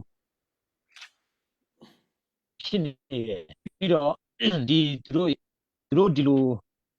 တရင်တီထောင်တာဒီပြည်သူလူထုအကြမှာလဲစိတ်ဝင်ကွဲစေမှုဒီအများကြီးရှိခဲ့တယ်ပေါ့ဒါကြောင့်ဒီတရင်တစ်မှာလဲကျွန်တော်တို့အိုက်ဒါသားတွေအများကြီးပါတယ်ဒီတရင်တစ်မှာလေပြီးတော့ဒီလူမျိုးပေါင်းစုံနဲ့လဲဖွဲ့စည်းထားတဲ့ဒီတရင်တစ်ဖြစ်တယ်ဒါကြောင့်ဒီတရင်တစ်မှာတရင်တစ်ကဒီရက်တီလာတာ3နှစ်ရှိပြီဆိုတော့ပြီးဆက်ခဲ့တာလေသူတို့အများကြီးရှိပါတယ်ဒီမှာဆိုတော့အခုသူတို့နောက်ပိုင်းမှာသူတို့တရင်ထောင်လာတဲ့ခါကျတော့ပြည်သူလူထုကလည်းဒီမလူလာတော့ဘူးတော့မှာပေါ့ဘာလို့လဲဆိုတော့ဒီပေးဆက်လာခဲ့တဲ့လူတွေနဲ့သူတို့ရဲ့ဒီတရင်အတစ်ထောင်လာတဲ့လူတွေကြမှာဒီအချင်းချင်းစီလုံးမှုပြပြစေညီညွတ်မှုတွေလည်းပြပြစေအဲ့လိုမျိုးတွေဖြစ်တဲ့အတွက်ကြောင့်ဒီလူအများစုကသူတို့ကိုတိတ်လက်မခံကျင်ကြတာဖြစ်ပါတယ်ပြီးတော့ခံယူချက်ဒီရည်ရွယ်ချက်တွေလည်းတူတဲ့အကြောင်းပေါ့နော်ပြီးတော့ဒီကျွန်တော်တို့အိုက်ဒါတိုက်နယ်မှာရှိတဲ့ပြည်သူလူထုအများစုရဲ့ဒီဆန္ဒကတော့ဒီစကိုတော်လှန်တဲ့တပ်ဖွဲ့နဲ့ပြည်သူလူထုကိုကာကွယ်နိုင်တဲ့တပ်ဖွဲ့ကိုပဲလိုချင်ကြတာဖြစ်တယ်ဆိုတာကိုကျွန်တော်ပြောချင်ပါတယ်ကျေးဇူးတင်ပါတယ် ဟုတ်ကဲ့အခုလိုဒီအများပြည်သူသိရှိအောင်ဒီအိုက်ဒါတိုက်နယ်မှာရှိတဲ့အခြေအနေအမှန်ကိုပေါ့နော်တိုက်နယ်ရဲ့တာဝန်ရှိဆုံးဖြစ်တဲ့အုပ်ချုပ်ရေးဖွဲ့ရဲ့အုပ်ချုပ်ရေးမှုအနေနဲ့ရှင်းရှင်းလင်းလင်းလေးနဲ့ပေါ့နော်ဖြေကြားပေးတဲ့အတွက်ကြောင့်လည်းအထူးပဲကျေးဇူးတင်ရှိကြောင်းပြောကြားလိုပါတယ်အခုဆက်လက်ပြီးတော့ကျွန်တော်မင်းမြန်လိုတဲ့မေခွန်းကတော့ဒီရခင်ကပေါ့နော်ဒီ statement တွေထုတ်ပြန်တာတွေပေါ့နော်ထုတ်ပြန်ကြေညာချက်တွေအများကြီးကျွန်တော်တွေ့ရတာဖြစ်ပါတယ်ဒီအထဲမှာပေါ့နော်မိရိတရင်အတစ်တည်ထောင်မှုကိုမစိုးကန့်ကွက်ကြောင်းထုတ်ပြန်ခဲ့ဒီစာနဲ့ပေါ့နော်ပတ်သက်ပြီးတော့ဒီကိစ္စကဆက်ဆက်မှုရှိနိုင်ပါသလားပေါ့နော်ဆရာအနေနဲ့ဘယ်လိုထင်မြင်သုံးသပ်ပါသလဲ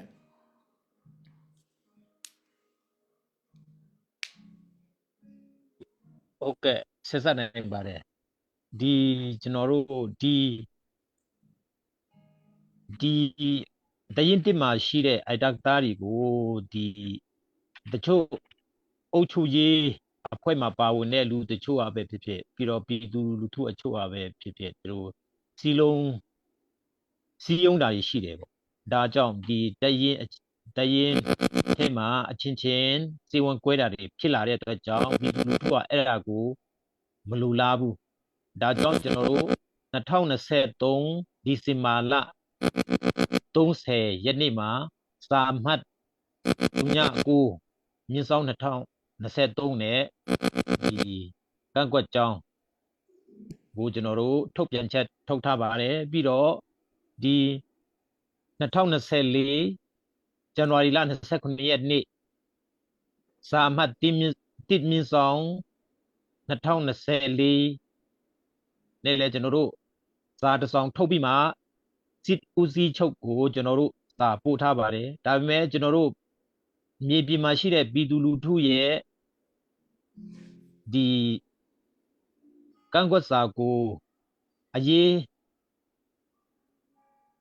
ဂရုမစိုက်ပေးတဲ့အတွက်ကြောင့်ကျွန်တော်တို့ပြည်သူလူထုအနေနဲ့အလွန်ပဲဝမ်းနည်း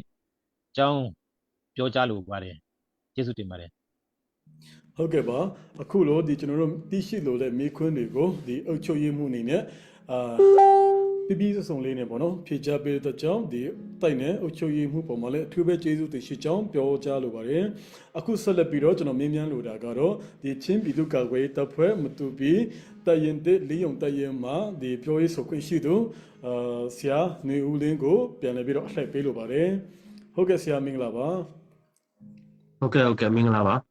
ဟုတ်ကဲ့ပါဒီအခုကျွန်တော်ဆက်လက်ပြီးတော့မြင်းမြန်းလို့တဲ့မိခွန်းကတော့ဒီစောနာဒီအရှိမလေးပေါ့နော်တရင်မှုနဲ့အုတ်ချွေးသွားတဲ့အတိုင်းပေါ့နော်ပြန်လည်ပြီးတော့လိုအပ်တဲ့နေရာတွေမှာပြန်လည်ပြီးတော့ဖြည့်ဆွတ်ပြီးတော့ကျွန်တော်မြင်းမြန်းဖို့ရန်အတွက်အစီအမံဖြစ်ပါတယ်အခုပေါ့နော်စောနာဒီဗီဒီယိုချွေးဖွဲ့အုတ်ချွေးမှုဒီတိုက်နယ်အုတ်ချွေးမှုလေကျွန်တော်မေးထားတဲ့အတိုင်းပေါ့နော်ဒီဗီဒီယိုအုတ်ချွေးဖွဲ့တချို့ကိုဒီစီတဲမှုတူပြီးဒီတိုက်ရင်တစ်ကနေပြီးတော့ဖြုတ်ချတယ်ဆိုတာကစောနာအုတ်ချွေးမှုကတော့မဟုတ်ဘူးလို့ညင်ထားပြီပေါ့နော်မဟုတ်ဘူးဒီကိစ္စကတိုက်ရင်နဲ့မဆိုင်ဘူးသူတို့အုတ်ချွေးအဖွဲ့ကနေပဲဒီလောက်ခဲ့တဲ့ဒီအခန်းကဏ္ဍမှာပါတယ်ပေါ့နော်ဒါပေမဲ့ဒီတချို့တဲ့ဆက်ဆက်ချက်မှာတိုက်ရင်တစ်နေတဲ့ဒါကိုလောက်ပါတယ်ဆိုပြီးတော့ဆက်ဆက်ထားတာတွေ့ရပါတယ်အဲ့ဒါတကယ်ဖြုတ်ချတယ်ဆိုတာမှန်ပါသလားပေါ့နော်ဒီမီဒီအကရေးမှန်ကန်နေဆိုရင်မီဒီအုပ်ချုပ်ရေးဖွဲ့ကိုဒါဖြုတ်ချပါတယ်လေဘာကြောင့်ဖြုတ်ချရပါတယ်လဲဆိုတာကိုဒီတော်ရေးဆိုခွင့်ရှိသူအနေနဲ့ဒါဖြေချပေးဖို့ရန်အတွက်ဒါမြင်မြန်လိုပါတယ် ဟုတ်ကဲ့ပါဒီအခုဒီမေးတဲ့မေးပုံကလည်းဒီအရှိမဒီတိုက်နယ်အုပ်ချုပ်မှုအနေနဲ့လည်းပြည့်စုံလေးတော့ဖြေသွားပါပြီဒါပေမဲ့ကျွန်တော်အနေနဲ့ဒီထပ်ဖြည့်ဆွတ်ချင်ကတော့ဒီကျွန်တော်တို့ကအဓိကဒီကာကွယ်ရေးဖြစ်တယ်ပေါ့နော်ကာကွယ်ရေးဖြစ်တဲ့အတွက်ဒီကျွန်တော်တို့လှုပ်ဆောင်ရတဲ့ကိစ္စတွေဒီပြည်သူတွေအတွက်လုံခြုံရေးနဲ့ကာကွယ်ရေးကိုကျွန်တော်တို့ကဦးစားပေးလှုပ်ဆောင်ရတယ်အခုဒီကျွန်တော်တို့ဒီအုပ်ချုပ်ရေးအဖွဲ့ကိုဒီဖြုတ်ချခြင်းဆိုတဲ့ဟာတွေကဒါတွေကတော့ဒီကျွန်တော်တို့ကာကွယ်ရေးကိုဒါဝေဖန်ဆွဆွဲတယ်လို့ကျွန်တော်အနေနဲ့ပထမဦးဆုံးမှတ်ချက်ပေးလို့ချင်ပါတယ်ပြီးတော့မှဒီဒုတိယအချက်အနေနဲ့ကတော့ဒီကျွန်တော်တို့ဒီအုပ်ချုပ်ရေးအခမ်းကဏ္ဍနဲ့ပတ်သက်တဲ့အချိန်မှာဒီမတူပီမြို့နယ်တစ်ခုလုံးမှာပေါ့နော်ဒီကျွန်တော်တို့ပြည်သူ့အုပ်ချုပ်ရေးရန်တရားကိုစတင်အကောင့်ထဲပေါ်ပြီးတော့မှလက်ပတ်နိုင်တာဒီကျွန်တော်တို့ဒီတန်ရစ်တစ်ဒီအိုက်ဒါတိုက်နယ်နယ်မြေဖြစ်တယ်ပေါ့နော်ဒါကိုလည်းသိစေချင်တယ်အဲ့တော့ဒီကျွန်တော်တို့ဒီအုပ်ချုပ်ရေးနဲ့ပတ်သက်တဲ့ဒီအခမ်းကဏ္ဍကိစ္စတွေမှာဆိုရင်ဒါကျွန်တော်တို့တက်အနေနဲ့တော့ဒီဝင်ရောက်ဆွတ်ဖက်တဲ့အပြုအမူမျိုးတွေလုံးဝမရှိပါဘူးဒါကျွန်တော်တို့အနေနဲ့တော့ဒီသူတို့အနေနဲ့ဖိတ်ခေါ်တဲ့အခမ်းကဏ္ဍတွေရှိတဲ့အချိန်ကြရင်ကျွန်တော်တို့ကာကွယ်ရေးအနေနဲ့ပူးပေါင်းဆောင်ရွက်တဲ့အခမ်းကဏ္ဍတွေရှိတယ်ပြီးတော့မှဒီအတိတ်အနေနဲ့တက်ရောက်ပေးတဲ့အခြေအနေတွေရှိတယ်အခုဒီဖြုတ်ချရတယ်ဆိုတဲ့ကိစ္စဒီနောက်ဆက်တွဲတွေကတော့ဒီသူတို့ရဲ့ဒီတိုက်နယ်မှာပါတဲ့မူဝါဒပေါ့နော်ဆောနာဒီတိုက်နယ်မူလဲသူတို့မူဝါဒမှာပြောပြသွားတယ်ပေါ့နော်အဲ့လိုဆိုတော့ဒီအခမ်းကဏ္ဍကဒီတိုက်နယ်အုပ်ချုပ်ရေးဖွဲ့ကနေပြီးတော့မှဒီတိုက်ရိုက်ကင်တွယ်ပြီးတော့မှဖြုတ်ချခြင်းဖြစ်တယ်ပေါ့နော်ပြီးတော့မှဒီကိစ္စရမှာဒီကျွန်တော်တို့ကာကွယ်ရေးအနေနဲ့အမိတ်ပေးပြီးတော့မှပါဝင်ပတ်သက်ခြင်းလည်းလုံးဝမရှိဘူးဖိအားပေးတာလည်းလုံးဝမရှိဘူးဒါပေမဲ့ကျွန်တော်တို့အနေနဲ့ဒီသူတို့အနေနဲ့တွားပြီးတော့မှဒီဆက်ပြီးဒီကိစ္စနဲ့လှုပ်ဆောင်ရတဲ့အခြေအနေတွေမှာကျွန်တော်တို့ဒီကာကွယ်ရေးအနေနဲ့အတိတ်တွေအနေနဲ့ပါဝင်ဆောင်ရွက်မှုပဲရှိပါတယ်တခြားသောအခမ်းကဏ္ဍလုံးဝမရှိပါဘူးဒါဒီဒီတိုက်နယ်အုပ်ချုပ်ရေးအဖွဲ့တော်လကောင်ကြေးရွာအတီးတီးမှာရှိတဲ့ဒါအုပ်ချုပ်ရေးမှုတော်လကောင်မြေပြင်မှာရှိတဲ့ပြည်သူလူထုတွေကအဓိကအခရာကြပါတယ်ပြီးတော့မှနောက်တစ်ခုကကြတော့ဒီကျွန်တော်တို့ဒီအုပ်ချုပ်ရေးနဲ့ပတ်သက်တဲ့အခမ်းကဏ္ဍအတီးတီးပြီးတော့မှဒီနောက်ဆုံးအုပ်ချုပ်ရေးမှုရွေးတဲ့အခမ်းကဏ္ဍမှာအစပေါ့နော်ကျွန်တော်တို့အနေနဲ့လုံးဝဖြစ်နိုင်တော့ဘယ်လိုပြောမလဲပတ်သက်ခြင်းမရှိဘူးမပတ်သက်စေခြင်းဘူးဒါပေမဲ့ဒီကျွန်တော်တို့ဒီတော်လှန်ရေးကာလဖြစ်သည့်အတွက်အုပ်ချုပ်ရေးတော်လကောင်ကာကွယ်ရေးတော်လကောင်ပြည်သူတော်လကောင်ဒါကျွန်တော်တို့ကအစုဖွဲ့တည်အတူတူပူးပေါင်းပြီးတော့မှလှုပ်ဆောင်ရမယ့်အခမ်းကဏ္ဍတွေရှိတဲ့အတွက်တချို့အခမ်းကဏ္ဍတွေမှာကျွန်တော်တို့ကာကွယ်ရေးအနေနဲ့ပူးပေါင်းဆောင်ရွက်ပေးတဲ့အခမ်းကဏ္ဍပဲရှိပါတယ်နောက်တစ်ခုကဒီပြည်တွင်းပြည်ပမှာရှိတဲ့ဒီကျွန်တော်တို့မတူတွေကိုသိစေချင်တာကဒီကျွန်တော်တို့ကာကွယ်ရေးရဲ့မူမှာလည်းရှိပါတယ်ကျွန်တော်တို့ကာကွယ်ရေးဒီအုပ်ချုပ်ရေးအပေါ်မှာနေတာလည်းမဟုတ်ပါဘူးအုပ်ချုပ်ရေးကလည်းကျွန်တော်တို့အပေါ်မှာနေတာလည်းမဟုတ်ပါဘူးကျွန်တော်တို့ဒီဒန်းတူကျွန်တော်တို့အပေးယူလေးနဲ့ကျွန်တော်တို့တွာလာခြင်းဖြစ်တယ်ဒီကျွန်တော်တို့တိုက်နယ်အတွင်းမှာလည်းထုံနည်း၎င်းမယ်ကျွန်တော်တို့ကာကွယ်ရေးအနေနဲ့ဒီအာဏာပြပြီးတော့မှအုပ်ချုပ်ရေးပေါ်မှာလည်းကျွန်တော်တို့အမိတ်ပေးတဲ့ဟာမျိုးဖြစ်ရမျိုးလည်းလုံးဝမရှိခဲ့ပါဘူးသူတို့နဲ့အတူတူပူးပေါင်းဆောင်ရွက်ပြီးတော့မှအပြန်လန်းထိန်းချောင်းပြီးတော့မှကျွန်တော်တို့လှုပ်ဆောင်ရတဲ့ကိစ္စမျိုးတွေပဲရှိပါတယ်လို့ကျွန်တော်အနေနဲ့ပြောချင်ပါတယ်ကျေးဇူးတင်ပါတယ် ဟုတ်ကဲ့ပါကျေးဇူးအများကြီးတင်ပါတယ်ဒီဆောနာဒီဖြည့်ချသွားတဲ့ဒီမိခွန်းတွေပါလေပေါ့နော်အများသိရှိလို့တဲ့မိခွန်းတွေဖြစ်ပါတယ်ဒီပုံမှာဒီတရရဲ့ပြောရေးဆိုခွင့်ရှိသူအနေနဲ့ပေါ့နော်ရှင်းရှင်းလင်းလင်းလေးနဲ့ဖြည့်ချပေးတဲ့အတွက်သူပဲကျေးဇူးတင်ရှိပါတယ်အခုဆက်လက်ပြီးတော့ဒီဆောနာဒီအရှိမလဲကျွန်တော်တို့ဒီတရမှုနဲ့ပါပြောထားပြီးသားဖြစ်တယ်ပေါ့နော်ဒီတရင်6ကိစ္စဖြစ်ပါတယ်ဒီတရင်6ကိစ္စနဲ့ပတ်သက်ပြီးတော့နော်တရင်တစ်အနေဖြင့်ဒီတရင်6ပေါ့နော်ကိုအိုက်ဒက်နေမြေတွင်ဖွဲ့စည်းရက်တည်နိုင်ဖို့ရန်ဘာကြောင့်အတိမပြုနိုင်ခဲ့တာလဲပေါ့နော်ဒီဘာကြောင့်ဒီတရင်နှစ်345ကရောဒီတရင်အတိပေါ့နော်တရင်တစ်ဖြစ်တဲ့တရင်6ကိုဖွဲ့စည်းဖို့ရန်အတွက်တဘောတူခဲ့တာလဲဆိုတဲ့အပေါ်မှာဒီတရင်ရဲ့ပြောရေးဆိုခွင့်ရှိသူအနေနဲ့အများပြည်သူသိရှိအောင်ရှင်းရှင်းလင်းလင်းလေးနဲ့ဖြေကြားစေလိုပါတယ်ဟုတ်ကဲ့ပါကျေးဇူးတင်ပါတယ်ဒီမိကောနဲ့ဆက်ဆက်ပြီးတော့မှကျွန်တော်အဓိကထားပြီးပြောချင်တာကကျွန်တော်တို့ကတော်လန်ရေးက3နှစ်ရှိပြီအဲ့တော့ဒီဖွဲ့စည်းခြင်းမဖွဲ့စည်းခြင်းကတော့နောက်အခန်းကဏ္ဍတစ်ခုပေါ့ကျွန်တော်ဒီရဲဘော်တယောက်အနေနဲ့တော်တော်ကောင်းပေါ့နော်ကျွန်တော်ရဲ့ခံယူချက်ကတော့ကျွန်တော်တော်လန်ရေးကဘာကိုတော်လန်မလဲဘာအတွက်တော်လန်မလဲဘာခံယူချက်နဲ့တော်လန်မလဲဒါကိုအရင်ထည့်သွင်းစဉ်းစားဖို့လိုတယ်ထင်တယ်ကျွန်တော်အနေနဲ့တော့လေဒါရဲဘော်တယောက်အနေနဲ့ပေါ့အဲဆိုကျွန်တော်တို့ဒီ3နှစ်တာကာလမှာဒီကျွန်တော်တို့အခက်အခဲပေါင်းစုံနဲ့ကျွန်တော်တို့ရက်တည်ခဲ့တယ်ဒါသူတို့အနေနဲ့တကယ်လို့ပေါ့ဒီကျွန်တော်တို့ဒီတော်တော်များများပြောတာကဒီတရင်6ရဲ့ဖွဲ့စည်းမှုပေါ်မှာကျွန်တော်တို့တရင်ရဲ့သဘောထားဆိုတာတကယ်လို့ကျွန်တော်တို့ဒီတရင်1ရဲ့သဘောထားကတော့ရှင်းပါတယ်ကျွန်တော်တို့တရင်အတွင်းမှာရှိတဲ့ရဲဘော်တွေအနေနဲ့တကယ်လို့ဒီအိုက်ဒါတိုက်နယ်မှာရှိတဲ့ရဲဘော်တွေအနေနဲ့ဒီတီးခြားရက်တည်မယ်နော်တရင်အနေနဲ့သူတို့ရက်တည်ခြင်းနဲ့စိတ်ဆန္ဒအပြည့်အဝရှိတယ်ဆိုရင်ဒါကျွန်တော်တို့အနေနဲ့တော့လုံးဝတားပိုင်ခွင့်မရှိပါဘူးဒါကတော့တစ်ချက်နားလည်ရမယ်ရဲဘော်တွေရဲ့ဖက်ကပေါ့ဒုတိယအချက်ကကြတော့ပြည်သူရဲ့ဆန္ဒပေါ့နော်ဆိုတကယ်လို့ဒီကျွန်တော်တို့တရင်တည့်ရဲ့လုတ်ကင်တဲ့အရာပေါ်မှာပြည်သူလူထုကအားမရလို့ပြည်သူလူထုကစိတ်ကျေနပ်မှုမရှိလို့ပြည်သူလူထုကကျွန်တော်တို့ဘက်ကိုညှို့ညင်တဲ့အရာတွေရှိလာလို့တောင်းဆိုလာတယ်ဆိုရင်ဒါကျွန်တော်တို့အနေနဲ့စောရကတက်ပိုင်ခွင့်မရှိပါဘူးဒီဖွဲ့စည်းတဲ့အပေါ်မှာပေါ့ပြည်သူဆိုတဲ့အနေမှာလဲမြေပြင်မှာရှိတဲ့ပြည်သူလူထုကိုအခြေခံခြင်းဖြစ်ပါတယ်အဲ့တော့ဒီအိုက်ဒါတိုက်နယ်မှာဒီတရင်ဖွဲ့စည်းတဲ့ဒီအခြေအနေကိုကျွန်တော်တို့ပြန်သုံးသပ်တဲ့ချိန်ကျရင်ဒါကျွန်တော်တို့ကတော့ဒီတရင်မှုလည်းပြောရပါတယ်ဒီ CDF မတူပီရဲ့မူဝါဒမှာလည်းရှိပါတယ်ဒါတရင်ဖွဲ့စည်းတယ်ဆိုတာကျွန်တော်တို့တွေ့တဲ့သူနဲ့ကြုံတယ်လို့ဖွဲ့စည်းလို့မရပါဘူးဒါဒီကျွန်တော်တို့လက်နက်ကင်အဖွဲ့အစည်းဖြစ်တယ်ဘာသာရေးအဖွဲ့အစည်းမဟုတ်ဘူးကျွန်တော်တို့ဒီပရိုက်တာလုပ်တဲ့အဖွဲ့အစည်းမဟုတ်ဘူးလက်နက်ကင်အဖွဲ့အစည်းဖြစ်သည့်အလျောက်စီမင်းစည်းကမ်းမူဝါဒကတော့ကျွန်တော်ရှိပါတယ်ဆိုတော့အဲ့တော့ဒီကျွန်တော်တို့ဒီဌာနချုပ်ရဲ့မူဝါဒမှာပြဋ္ဌာန်းထားတာဒီကျွန်တော်တို့တရင်ဖွဲ့စည်းရဲ့ချိန်မှာပြည်သူရဲ့ထောက်ခံမှုပြီးတော့မှလက်နက်အင်အားပြီးတော့မှဒီကျွန်တော်တို့ဒီတရင်ကိုထောက်ပံ့ပေးမဲ့ဒီဘန်နာရေးအခြေအနေပေါ့ဒီຢာတွေလည်းကျွန်တော်တို့သုံးသပ်ရမှာဖြစ်ပါတယ်အဲ့တော့ဒီရှင်းရှင်းပြောမယ်ဆိုရင်အခုဒီတရင်6အနေနဲ့ဒီဖွဲ့စည်းလာတဲ့အရာပေါ်မှာလည်းကျွန်တော်တို့သုံးသပ်ကြည့်တဲ့အချိန်ကျတော့ဒီမြေပြင်ကဒီပြည်သူလူထုရဲ့သဘောထားတော့ဆိုတော့ဒီတိုက်နယ်မှုပြောသလို10%တော့ပါမှာပေါ့နော်အဓိကတော့ပြပရဲ့သဘောထားပြပမှာရှိတဲ့လူတစုရဲ့ဖိအားပေးမှုကြောင့်ဒါတွေကဖြစ်တည်လာတယ်တကယ်လို့ကျွန်တော်တို့အနေနဲ့မေးစရာရှိတာက3နှစ်တာကာလအတွင်းမှာအခုတရင်ဖွဲ့တဲ့လူပုဂ္ဂိုလ်တွေနဲ့ဘာလုပ်နေလဲပေါ့ဒါကျွန်တော်ပြန်မေးရမယ်ဘာလို့လဲဆိုတော့တကယ်လို့တော်လန်ရေးကိုခံယူချက်နဲ့တကယ်လုပ်ချင်တယ်ဆိုရင်ဘာကြောင့်ကျွန်တော်တို့အစကတည်းကမပါဝင်တာလဲဘာကြောင့်အစကတည်းကမရက်တည်ခဲ့တာလဲဒါကျွန်တော်တို့မေးရမယ်မေးခွန်းပဲဘာလို့ဆိုတော့ကျွန်တော်တို့အခု3နှစ်အတွင်းမှာဒါပေးဆက်တဲ့သူလည်းရှိလာပြီ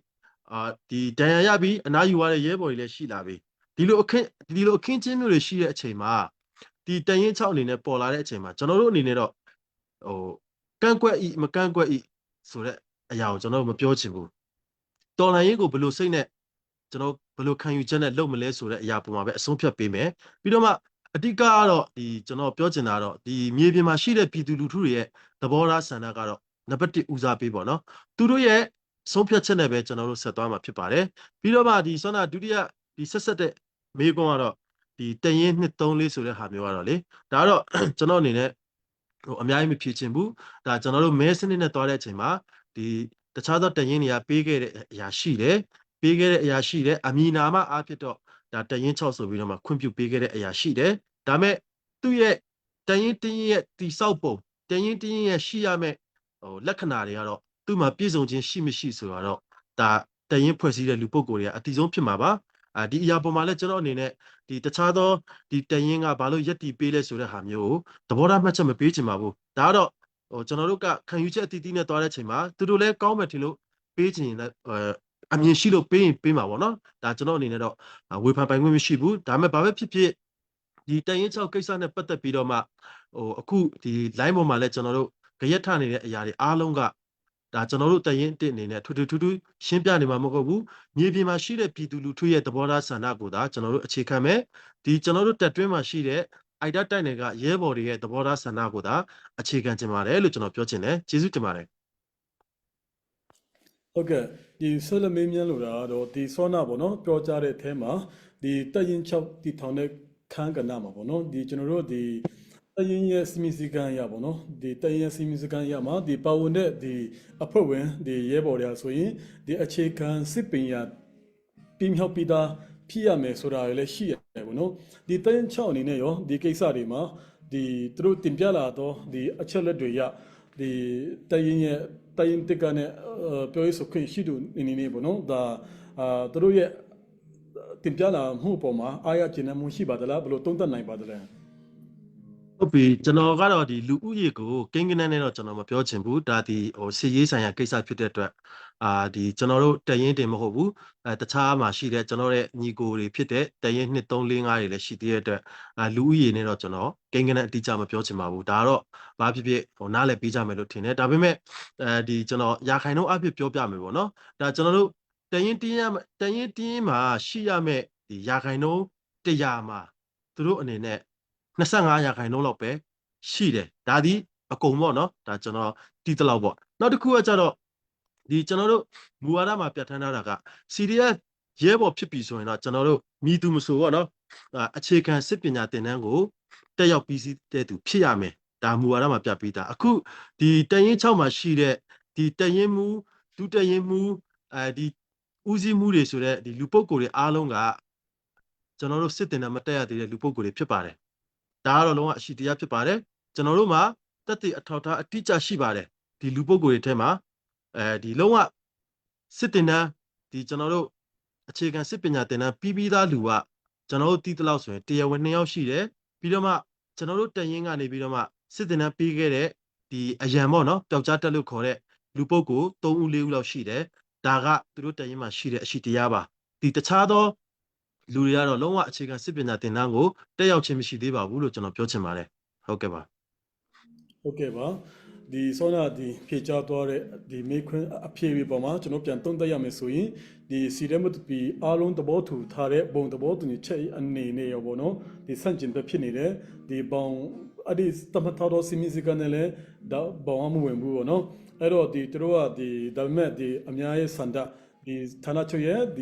စီမီစီကန်ရဲ့ဒီအများဆန္ဒသွားတဲ့ခါကျတော့သူကတရင်ထောင်ခွင့်ပြုလေပေါ့နော်ဒီအဲ့လိုတရင်ထောင်တဲ့နေရာမှာရောတရင်တစ်နေနဲ့ဘယ်လိုရက်တည်ခဲ့တယ်လဲဆိုတာကိုတခါတည်းပြောပြလို့ရနိုင်မလားတရင်တစ်နေနဲ့ဒါဘယ်လိုအဲ့ဒီထောင်တဲ့နေရာလေးမှာပေါ့နော်သူစတင်ဖွဲ့စည်းတဲ့နေရာလေးမှာတရင်တစ်နေနဲ့ဘယ်လိုရက်တည်ခဲ့တယ်ဆိုတာကိုအများပြည်သူသိရှိအောင်ပြောပြလို့ရနိုင်မလားခင်ဗျဟုတ်ကဲ့ပါဒီကျွန်တော်တို့ဒီတရင်တစ်ကတော့ဒီအခုလက်ရှိအချိန်ထိပေါ့တရင်မှာဒီတာဝန်ထမ်းဆောင်နေတဲ့ရဲဘော်တွေရောဒီတက်မှုတွေရောအခုလက်ရှိတရင်မှုတွေရောပေါ့နော်ဒီပုံကိုယ်တွေအားလုံးကဒီကျွန်တော်တို့ CDF မတူပီဆိုပြီးတော့မှကျွန်တော်တို့အမီနာမနဲ့မစတင်ခင်မှာဒီတက်မှာတစ်မှာဒီကျွန်တော်တို့ဒီ CNAC ကနေပြီးတော့မှအခြေခံစစ်ပညာသင်တန်းတက်ရောက်ပြီးစီးတဲ့သူတွေဖြစ်တယ်ပြီးတော့မှအခုလက်ရှိဒီဆောနာဒီကျွန်တော်တို့တရင်တစ်အနေနဲ့ကတော့ဒီ2021 April 10မှာဒီစတင်ပြီးတော့မှ CDF မတူပီဆိုပြီးဖွဲ့စည်းတယ်ပြီးတော့နောက်ပိုင်းတော့ဒီကျွန်တော်တို့ဒီတခြားသောညီကိုတွေပူးပေါင်းပါဝင်မှုနဲ့ဒီတရင်1 2 3 4ဆိုပြီးတော့မှကျွန်တော်အရင်ဖြစ်တယ်ဖြစ်တော့ကျွန်တော်တို့ဒီစတင်ဖွဲ့စည်းကြတဲ့ကဒီကျွန်တော်တို့ကလူဝင်အားပေါ့နော်ဒီရဲဘော်အင်အားအရာလဲယနေ့ချိန်ထိကျွန်တော်တို့ကတော့အကောင်းဆုံးအနေအထားမှာရှိတယ်ဘာလို့လဲဆိုတော့ဒီကျွန်တော်တို့ကဒီရေရှည်သွားရမယ့်ခရီးဖြစ်တဲ့အတွက်ဒီအင်အားတည်ဆောက်မှုပိုင်းကလည်းကျွန်တော်တို့ဒီလက်နက်ကင်တပ်ဖွဲ့တွေအတွက်ကတော့တော်တော်လေးအရေးကြီးပါတယ်ဒါဒီကျွန်တော်တို့အတွက်ဦးစားပေး ပြစ်မှတ်ပါနောက်တစ်ခုကကြတော့ဒီရှိတာတဲ့ဒီရဲဘော်တွေကိုဘာပဲဖြစ်ဖြစ်ကျွန်တော်တို့ကလက်နက်ကင်အဖွဲ့အစည်းဖြစ်သည့်အလျောက်မြည်သူမဆိုတော့အခြေခံစစ်ပညာသင်တန်းကိုပြီးအောင်တက်ရမယ်ဒီလိုပုံစံနဲ့ပဲကျွန်တော်တို့တက်ရင်ကိုကြစ်ကြစ်လေးလေးနဲ့ဖွဲ့စည်းခဲ့ပါတယ်ဒီ CDM တူပီစတင်ကြတဲ့ကကျွန်တော်တို့ယနေ့ချိန်ထိကျွန်တော်တို့တက်ရင်တစ်ကတော့ဒီရဲဘော်တွေအင်အားအတိအကျမပြောပေမဲ့လေဒါကျွန်တော်တို့ဒီစံချိန်စံညွှန်းသတ်မှတ်ထားတဲ့အရာထက်တော့ကျွန်တော်တို့ပိုပါတယ်ကျွန်တော်တို့တက်ရင်ရဲ့ရဲဘော်အင်အားတော့လေအခုလက်ရှိအချိန်ပြည့်အမှုထမ်းနေတာပေါ့နော်ဟုတ်ကဲ့ကျေးဇူးတင်ပါတယ်ဟုတ်ကဲ့ပါကျေးဇူးအများကြီးတင်ပါတယ်โอเคအဲ့ဆိုရင်တော့ကျွန်တော်တို့ဒီဖိတ်ကြားထားတဲ့ဒီဧည့်သည်တော့ဒီ၃ဦးအနေနဲ့ရောပေါ့နော်သူတို့နဲ့သက်ဆိုင်တဲ့မိခွန်းတွေကိုလည်းကျွန်တော်တို့အများကြီးမေးမြန်းထားပြီးဖြစ်ပါတယ်အခုတစ်ချိန်ကတော့ကျွန်တော်အနေနဲ့ဒီထပ်မံပြီးတော့ဖိတ်ခေါ်လိုတာကတော့ဒီနေ့ဒီ flyer ပေါ့နော်ကျွန်တော်မနေ့ကကြောင်ညာထားတဲ့ဒီ flyer မှာတော့မပါဘူးဒါပေမဲ့ဒီ surprise အနေနဲ့ပေါ့နော်ဒီ multiple timer နဲ့အစီအစဉ်ထားတဲ့အထူးဧည့်သည်အဆိုတော်သူရှိပါတယ်သူကတော့ဒီကျွန်တော်တို့ဒီလက်ရှိဒီမတူပီမှာဆိုရင်လည်းဒါရေပန်းစားနေတဲ့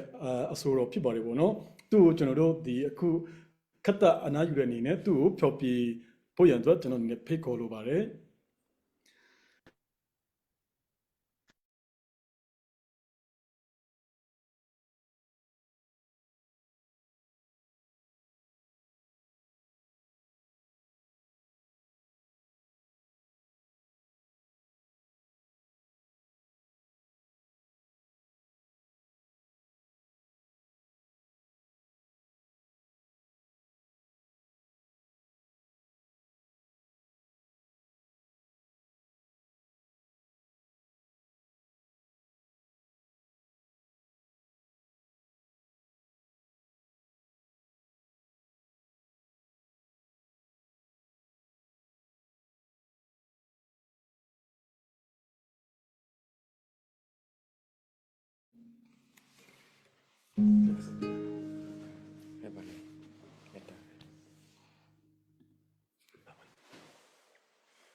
အားလုံးပဲမင်္ဂလာပါ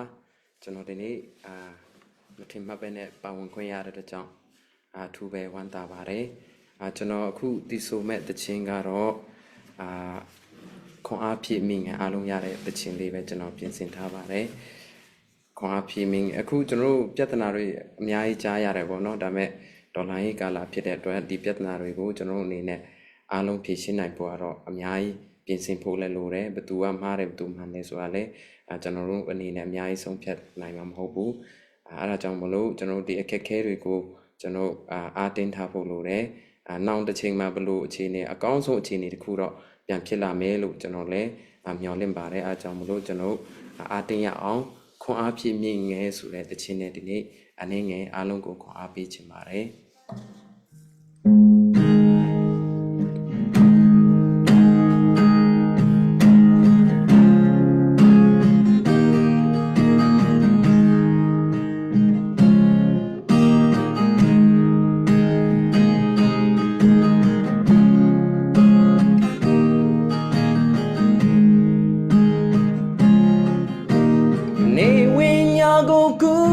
ပြီးမှရောင်နေတာတဲ့နေ့တစ်ကိုရောက်မယ်ယုံကြည်ခြင်းနဲ့ကြိုးစားထားမှတစ်ချိန်မှအောင်မြင်လို့မြောက်နိုင်မယ်လေတန်တရားလာဟာမချုံမွေးတတ်တော့တောင်းကိုစီအားတင်ရှေ့ဆက်လန်းအရှုံးမပြီးနဲ့မင်းငယ်ရဲ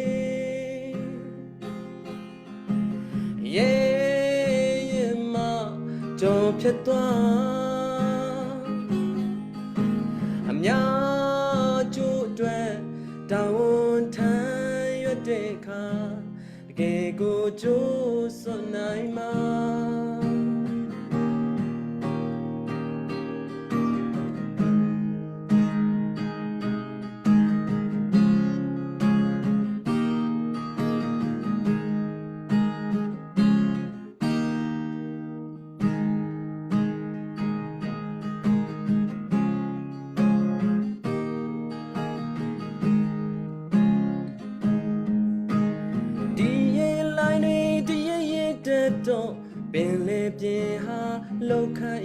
smiele Aniyera dwi atata shiga Kaya kwe ye dasi ne ba se Nyam ni ka dong ma swa atati Tamando hati diyame mame ne o Show a pine minge ye ma jo phet twa amya jo twe tawn than yot de kha ke ko jo so nai ma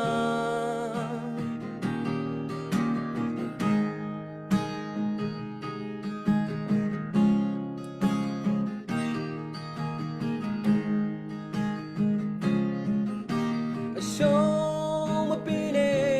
minge ye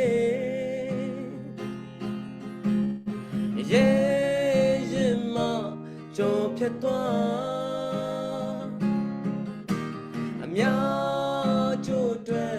tawn than yot de kha ke ko jo so nai ma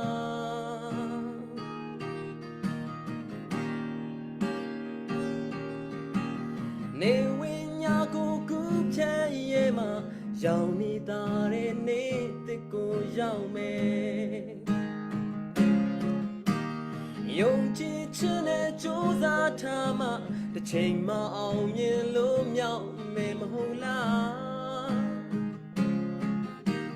ညမြေကတုံးမှာစွာအားတတိတမန်တော်ဟာတတိတရားမေ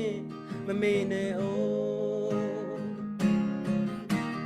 Show a pine minge ye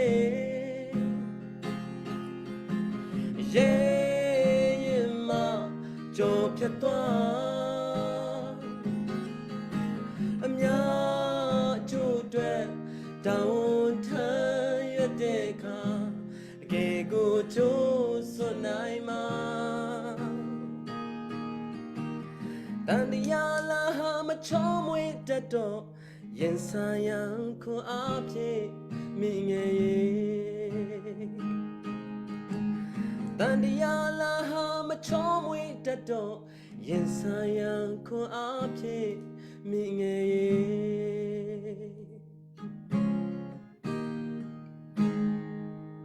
Along with Jesus tomare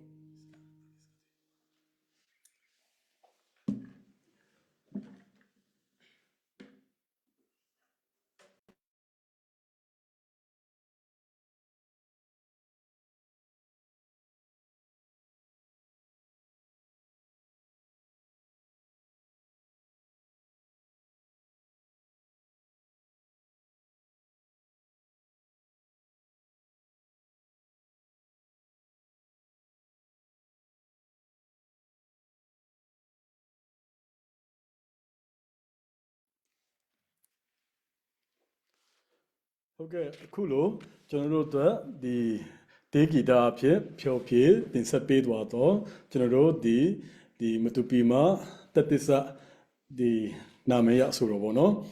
မိုက်ကယ်တန်ထွန်းပေါ်မှာအထူးပဲကျေးဇူးတင်ရှိကြောင်းပြောကြားလိုပါတယ်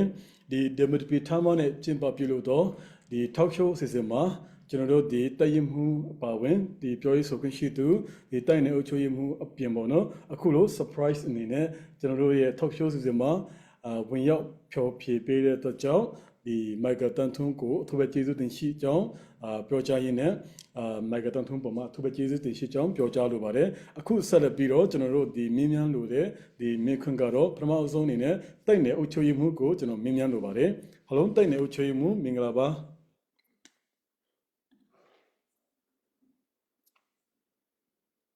မင်္ဂလာပါဟုတ်ကဲ့ဆရာဟုတ်အခုကျွန်တော်ပြန်လည်ပြီးတော့မင်းမြန်းလို့တဲ့ဒီမေခွန်းကတော့ဗောနော်ဒီကျွန်တော်တို့ဒီအိုက်ဒါတိုက်နေအတွင်းပေါ့နော်အိုက်ဒါတိုက်နေပြည်သူ့အချွေအဖွဲ့အတွင်းမှာဒီအိုက်ဒါတိုက်နေအတွင်းပေါ့နော်ဒီဖြစ်ပျက်ခဲ့တော့ဒီ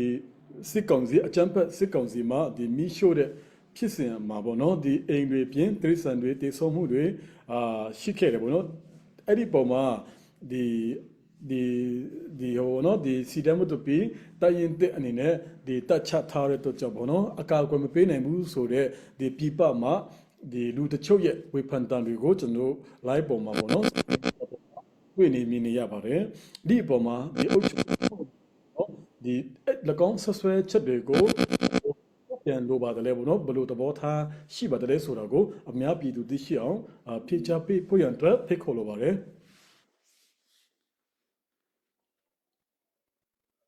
ဟုတ်ကဲ့ပါဒီမတပီမင်းတပ်လမ်းမပေါ်မှာရှိတဲ့ရွာတိုင်းဟာဒီစက္ကစစစ်ကြောင်းနဲ့တွေ့ရင်တော့ဘယ်ရွာမှလွတ်မှာမဟုတ်တော့ပါဘူးအခုချိန်နောက်ပိုင်းမှာလေဆိုတော့ဒီကျွန်တော်တို့ချမ်းပြန်ကရွာလည်းပဲဒီဖေဖော်ဝါရီလဒီ2ရက်နေ့မှာမိရှုခံရတယ်ဒါပေမဲ့ကျွန်တော်တို့ဒီကာကွယ်ရေးတပ်ဖွဲ့တွေနဲ့ပြည်သူလူထုဟာအတူလက်တွဲလာတာ3နှစ်လောက်ရှိပြီဆိုတော့ဒီအိမ်ဆိုတာကငွေရှိရင်ကျွန်တော်တို့ပြန်ဆောက်လို့ရပါတယ်ဒါပေမဲ့လူအသက်တစ်ချောင်းဟာပြန်ဝယ်လို့မရပါဘူးဒါကြောင့်ကျွန်တော်တို့အိမ်ထက်လူအသက်တစ်ချောင်းဟာအရေးကြီးတယ်လို့ပြောချင်ပါတယ်ပြီးတော့ဒီတရိษံတွေကဘယ်လိုလဲဆိုတော့ဒီစကားစားတွေကကျွန်တော်တို့ချမ်းပြန်ခရွာဒီတဝိုက်မှာပေါ့ဒီမိုင်းဒီထောင်နာတို့ဘာလို့ရှိတဲ့အတွက်ကြောင့်ကျွန်တော်တို့ကဒီခြံဒီလဲကောင်းမကနိုင်ပါဘူးပြီးတော့နောက်ဒီလဲကောင်းမကြည့်နိုင်ပါဘူးပြီးတော့ဒီလဲမျိုးရဲ့တစ်ဖက်ကန်းဒီမတပီနယ်မြေထဲမှာလဲကျွန်တော်တို့ချမ်းပြန်ရွာရဲ့နောက်ဒီလဲဟိုဘက်အကုန်ရောက်ကုန်တဲ့အတွက်ကြောင့်ကျွန်တော်တို့ကောင်းမကြည့်နိုင်ပါဘူးပြီးတော့ဒီကျွန်တော်တို့ဒီပြည်ပမှာရှိတဲ့လူတွေကိုမိခွန်းထုတ်တယ်လို့ဖြစ်သွားမလားမသိဘူးဒီအိမ်ဒီတရိษံဒီကိုမဆုံးရှုံးချင်ဘူးဆိုရင်ဘာလို့ပြည်ပကိုထွက်သွားကြတယ်လဲလို့တို့ပြန်မေးချင်တယ်ဘာကြောင့်ကျွန်တော်တို့ဒီပြည်ပကနေကျွန်တော်တို့မြေပြင်မှာရှိတဲ့ကျွန်တော်တို့ပြည်သူလူထုကိုသူတို့ရဲ့အိမ်ဒီကျွဲတွေနွားတွေကိုလိုက်ပြီးမှကြည်ခိုင်းတယ်လေလို့သူတို့ကိုမေးလိုက်ချင်ပါတယ်ကျေးဇူးတင်ပါတယ်ဟုတ်ကဲ့ဒီစောနာဒီဖြေချတော့ဒီမေခွန်းပေါ်မှာပေါ့နော်ဒီစောနာဒီဆရာပြောသွားတဲ့ဟာပေါ့နော်ဒီစောနာဒီ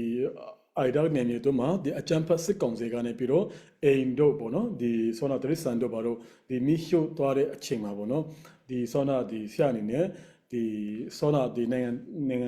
ငံခြားရောက်သွားတဲ့ဒီအိုက်ဒါပြည်သူတချို့ပါပေါ့နော်ဝေဖန်တော်နေကြတဲ့ခါမှာဘာလို့သူတို့ကိုယ်တိုင်မကွာကွယ်ပဲနဲ့နိုင်ငံခြားထွက်သွားတာလဲပေါ့နော်ဆိုတဲ့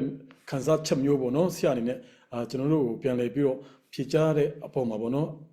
အရန်ကိုပဲကျေးဇူးတင်ပါတယ်ပေါ့နော်ဒီ live talk show ကိုလည်းကြည့်ရှုတဲ့ဒီမိဘပြည်သူများအနေနဲ့လည်း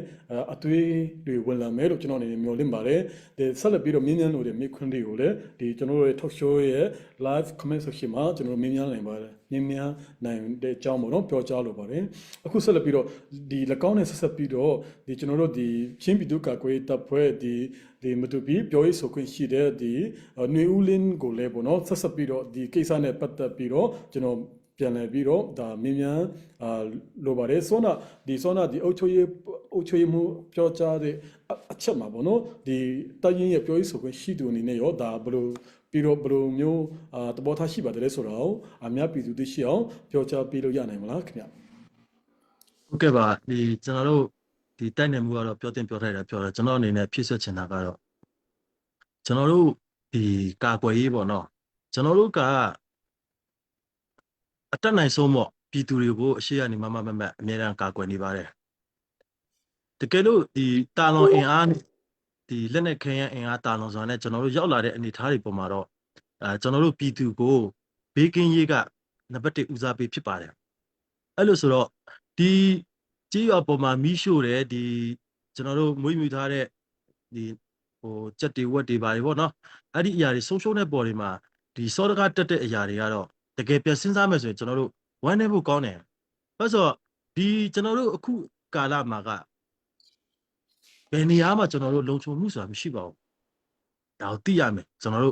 ပြည်သူမြေပြင်မှာနေတဲ့ပြည်သူတွေကတော့နားလည်သဘောပေါက်တယ်လို့ကျွန်တော်ယုံကြည်တယ်။အခုဒီကျွန်တော်တို့ဒီကြရက်ထနေတဲ့ဟာကပြပမှာရှိတဲ့သူတွေပါ။ဥပမာကျွန်တော်တခုပြောပြမယ်။ဒီကာလမှာတိုက်ပွဲဖြစ်ပွားခြင်းမရှိဘူး။စစ်ကြောင်းထိုးခြင်းမရှိဘဲနဲ့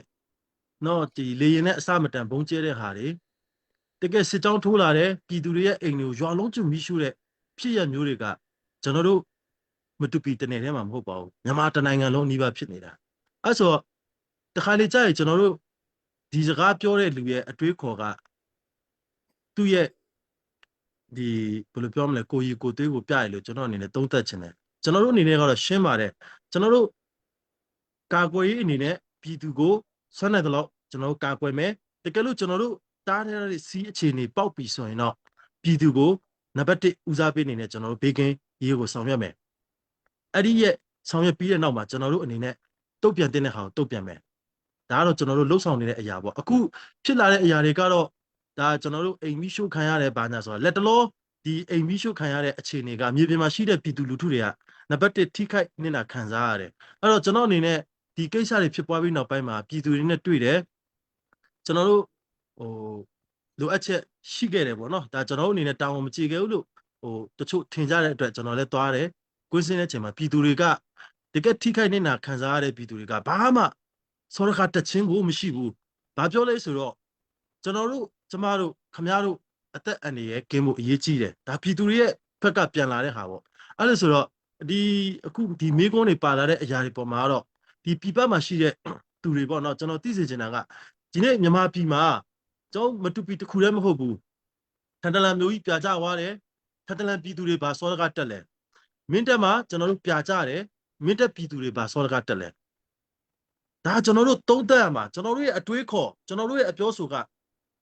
ဘယ်အတိုက်ဓာတိရောက်သွားလဲဆိုတော့ကျွန်တော်တို့ကသုံးသပ်ရမှာဒါလေးပဲကျွန်တော်ပြောချင်ပါတယ်ကျေးဇူးတင်ပါတယ်ဟုတ်ကဲ့ပါအထူးပဲကျေးဇူးတင်ရှိပါတယ်ဒီစောနာဒီတုံးတဲ့အထဲမှာလေးပေါ့နော်ကျွန်တော်ဒီချင်းပြည်နယ်မှာဆိုရင်ထန်တလန်မြို့ကပေါ့နော်တမျိုးလုံးနေပါဒီပြကြသွားတယ်ပေါ့နော်ဒါပေမဲ့သူတို့ကလက်ရှိထင်အချိန်ထိရောဒီတော်လိုင်းရေးမှာတက်ကြပါဝင်သေးတယ်ဒီတော်လိုင်းရေးထိခိုက်မဲ့အရာတွေသူတို့လုံးဝရှောင်ရှားတယ်ဆိုတော့ကျွန်တော်တွေ့ရတဲ့ခါမှာအလွန်မတန်ဒါအားသက်စရာဖြစ်တယ်ပေါ့နော်ဒါပေမဲ့ဒီစောနာဒီideaဒီနေမှာဒီစကားစအချမ်းဖက်ကနေပြီးတော့ဒီအိမ်တို့ဒီဒရစ်ဆန်တို့ပေါ့နော်ဒီရှို့သွားတဲ့အရာပေါ်မှာဒီဆောနာပြောတဲ့အတိုင်းပေါ့နော်ဒီနစ်နာဆုံးရှုံးမှုတွေကတော့ရှိတယ်ဒါပေမဲ့ဒီအပေါ်မှာဒီလက်ရှိဒီအခန်းစားနေရတော့ဒီဒါလက်ရှိမြေပြပြည်သူတွေကတော့ဒီကိစ္စပေါ်မှာသူတို့အနေနဲ့အသက်လူတယောက်ရဲ့အသက်အန္တရာယ်ဒါမထိခိုက်ဖို့အရေးကြီးတယ်ကျန်တဲ့အရာကိုသူတို့ပြန်ရှာလို့ရတယ်ပေါ့နော်ဒီလိုတုတ်ပြန်ချက်တွေရှိတဲ့အကြောင်းလဲဆောနာကြားရတဲ့ကြောင့်ပဲအထူးပဲဝမ်းမြောက်ဝမ်းသာမိတယ်ပေါ့နော်ဒီပေါ်မှာဒါနဲ့ဆက်ဆက်ပြီးတော့ဗောနော်ဆက်လက်ကျွန်တော်မြင်းလို့တဲ့ဒီမေခွန်းကတော့ဒီ idol တိုက်နေအုပ်ချုပ်ရေးမှုဖြစ်တဲ့ပါယောင်တင်းကိုထပ်မံပြီးတော့မြင်းလို့ပါတယ်ဟုတ်ကဲ့ဆရာအခုကျွန်တော်ထပ်မံပြီးတော့မြင်းလို့တဲ့မေခွန်းကတော့ဗောနော်ဒီ idol တိုက်နေတို့မှာရှိတော့ဒီစီရဲမှုတူပြီးတိုင်တဲ့အခြေချဒီတိုင်ကနေပေါ့နော်ဒီ idol ပြည်သူတွေကို idol အုပ်ချုပ်ရေးအဖွဲ့တွေကိုပေါ့နော်အထူးသဖြင့် idol အုပ်ချုပ်ရေးအဖွဲ့တွေကိုဒီကြိုးကင်ထားတယ်ပေါ့နော် idol ဒီအုပ်ချုပ်ရေးအဖွဲ့တွေကိုဒီနောက်ွယ်ကနေပေါ့နော်ကြိုးကင်ထားတာတို့နောက်ပြီးနောက်ကင်ကနေဒီအမိတ်ပေးစီခိုင်းတာတို့ဘာတို့ပေါ့နော်ရှိတယ်ဆိုပြီးတော့ဒီကျွန်တော်တို့ဒီတချို့ statement တွေမှာလေကျွန်တော်တို့တွေ့ရပါတယ်ဒီအပေါ်မှာရောဒီလက်ရှိ idol ရဲ့idol အုပ်ချုပ်ရေးတိုက်နယ်အုပ်ချုပ်ရေးဖွဲ့တာဝန်ရှိဆုံးဖြစ်တဲ့အုပ်ချုပ်ရေးမှုနေနဲ့ဘယ်လိုများသဘောရပါတယ်လဲဘယ်လိုများ၎င်းဆက်ချက်တွေကိုတုတ်ပြန်လိုပါတယ်လဲခင်ဗျာဟုတ်ကဲ့ပါဒီအိုက်ဒါတိုက်နယ်အုပ်ချုပ်ရေးအဖွဲ့ကိုကြေးရွာကိုယ်စားလှယ်တွေကရွေးချယ်တာဖြစ်ပါတယ်ပြီးတော့ကြေးရွာကိုယ်စားလှယ်တွေကိုကြေးရွာပြည်သူလူထုကရွေးချယ်တာဖြစ်ပါတယ်ကျွန်တော်တို့ဒီကာကွယ်ရေးဟာကြိုးကင်နေဆိုတာတော့မရှိပါဘူးမဟုတ်ပါဘူးဒါပေမဲ့ဒီတော်လှန်ရေးကာလမှာအုပ်ချုပ်ရေးနဲ့ကာကွယ်ရေးဟာတဟဇာတဖြစ်ဖို့လိုတယ်ပြီးတော့ကာကွယ်ရေးရဲ့ထိန်းချုပ်နယ်မြေရှိမှကာကွယ်ရေးထိန်းချုပ်နယ်မြေရှိမှ အုတ်ချုပ်ရေးပညာရေးကျန်းမာရေးလဲပတ်လို့ရတယ်ဆိုတာကိုပြည်သူလူထုကနားလေသဘောပေါက်ဖို့လိုတယ်လို့ပြောချင်ပါတယ်ကျေးဇူးတင်ပါတယ် ဟုတ်ကဲ့ဒီဆောနာပြောတဲ့အထဲမှာပေါ့နော်ဒီဆောနာဒီချုပ်ရည်နဲ့ဒီကာကွယ်ရေးတပ်ဖွဲ့နေပေါ့နော်ဒါဟာဇာတာဖြစ်တဲ့ဆက်ဆံရေးမျိုးလက်ရှိမှာလည်းတီထောင်နေတယ်ဆိုတော့အခန်းကဏ္ဍပိုင်းနဲ့နည်းနည်းပြောသွားတယ်ပေါ့နော်ဒီပုံမှာဆောနာဒီဆရာအနေနဲ့ဒီကြိုးကင်တာရှိပါသလားပေါ့နော်အဲ့ဒါလေးကိုထပ်ပြီးတော့ဖြည့်စော့ပြီးတော့ဖြေချလို့ရနိုင်မလားခင်ဗျ မရှိပါဘူးမရှိပါဘူး ဟုတ်ကဲ့အခုလိုဖြေချပေးတဲ့အတွက်ကြောင့်ဒီအုတ်ချိုရည်မှုပုံမှာလည်းအထူးပဲကျေးဇူးတင်ရှိပါတယ်အခုဆက်လက်ပြီးတော့ဒီအိုင်ဒါပီတိုအုတ်ချိုရည်ဒီတိုက်နယ်အုတ်ချိုရည်ပေါ့နော်ဒီအဖွဲ့ခေါင်းဆောင်ကိုကျွန်တော်ထပ်မံပြီးတော့မြင်းမြန်းလို့လည်းမေးခွန်းကတော့လက်ရှိဒီအိုင်ဒါတိုက်နယ်ပီတိုအုတ်ချိုရည်မှုအနေဖြစ်ပေါ့နော်ဒီနိုင်ငံတကာရောက်ဒီမတူလူမျိုးပါမတူလူမျိုးများပေါ့နော်အိုင်ဒါမဟုတ်ဘဲနဲ့ပေါ့နော်ဒီမတူတစ်မျိုးသားလုံးကိုဒီပြောကြားခြင်းတဲ့ဒီစကလုံးများရှိမလားဘောနော်ပြောကြားတင်တဲ့ဒီဟောဘောနော် message ဘောနော်ရှိမယ်ဆိုရင်ကျွန်တော်တို့ဒီမတူတမျိုးသားလုံးကိုဒါပြောကြားဖို့ရန်အတွက်အချင်းဖြစ်ပါတယ်တခြားအနေနဲ့ဒါပြောကြားခြင်းနဲ့အရာများရှိမယ်ဆိုရင်အခုဖြည့်ချပေးဖို့ရန်အတွက်ဆရာအောင်မြင်မြန်လိုပါတယ် ဟုတ်ကဲ့ပါဒီနိုင်ငံတကာမှာရှိတဲ့မတူလူမျိုးများအနေနဲ့ဒူလူမျိုးများကိုပြောချင်တာဒီကျွန်တော်တို့ဒီမြေပြည်မှာရှိတဲ့ပြည်သူများရဲ့အတန်ကိုနားထောင်ပေးစေချင်ပါတယ်ပြီးတော့မြေပြည်မှာရှိတဲ့လူတွေကိုလည်းပြည်သူလူထုကိုလည်းပေးစေချင်တယ်ပြီးတော့အကြံဉာဏ်များလည်းပေးစေချင်ပါတယ်ဒါကြောင့်ပြည်သူအချင်းချင်းကြားအကြားမှာစိတ်ဝမ်းကွဲအောင်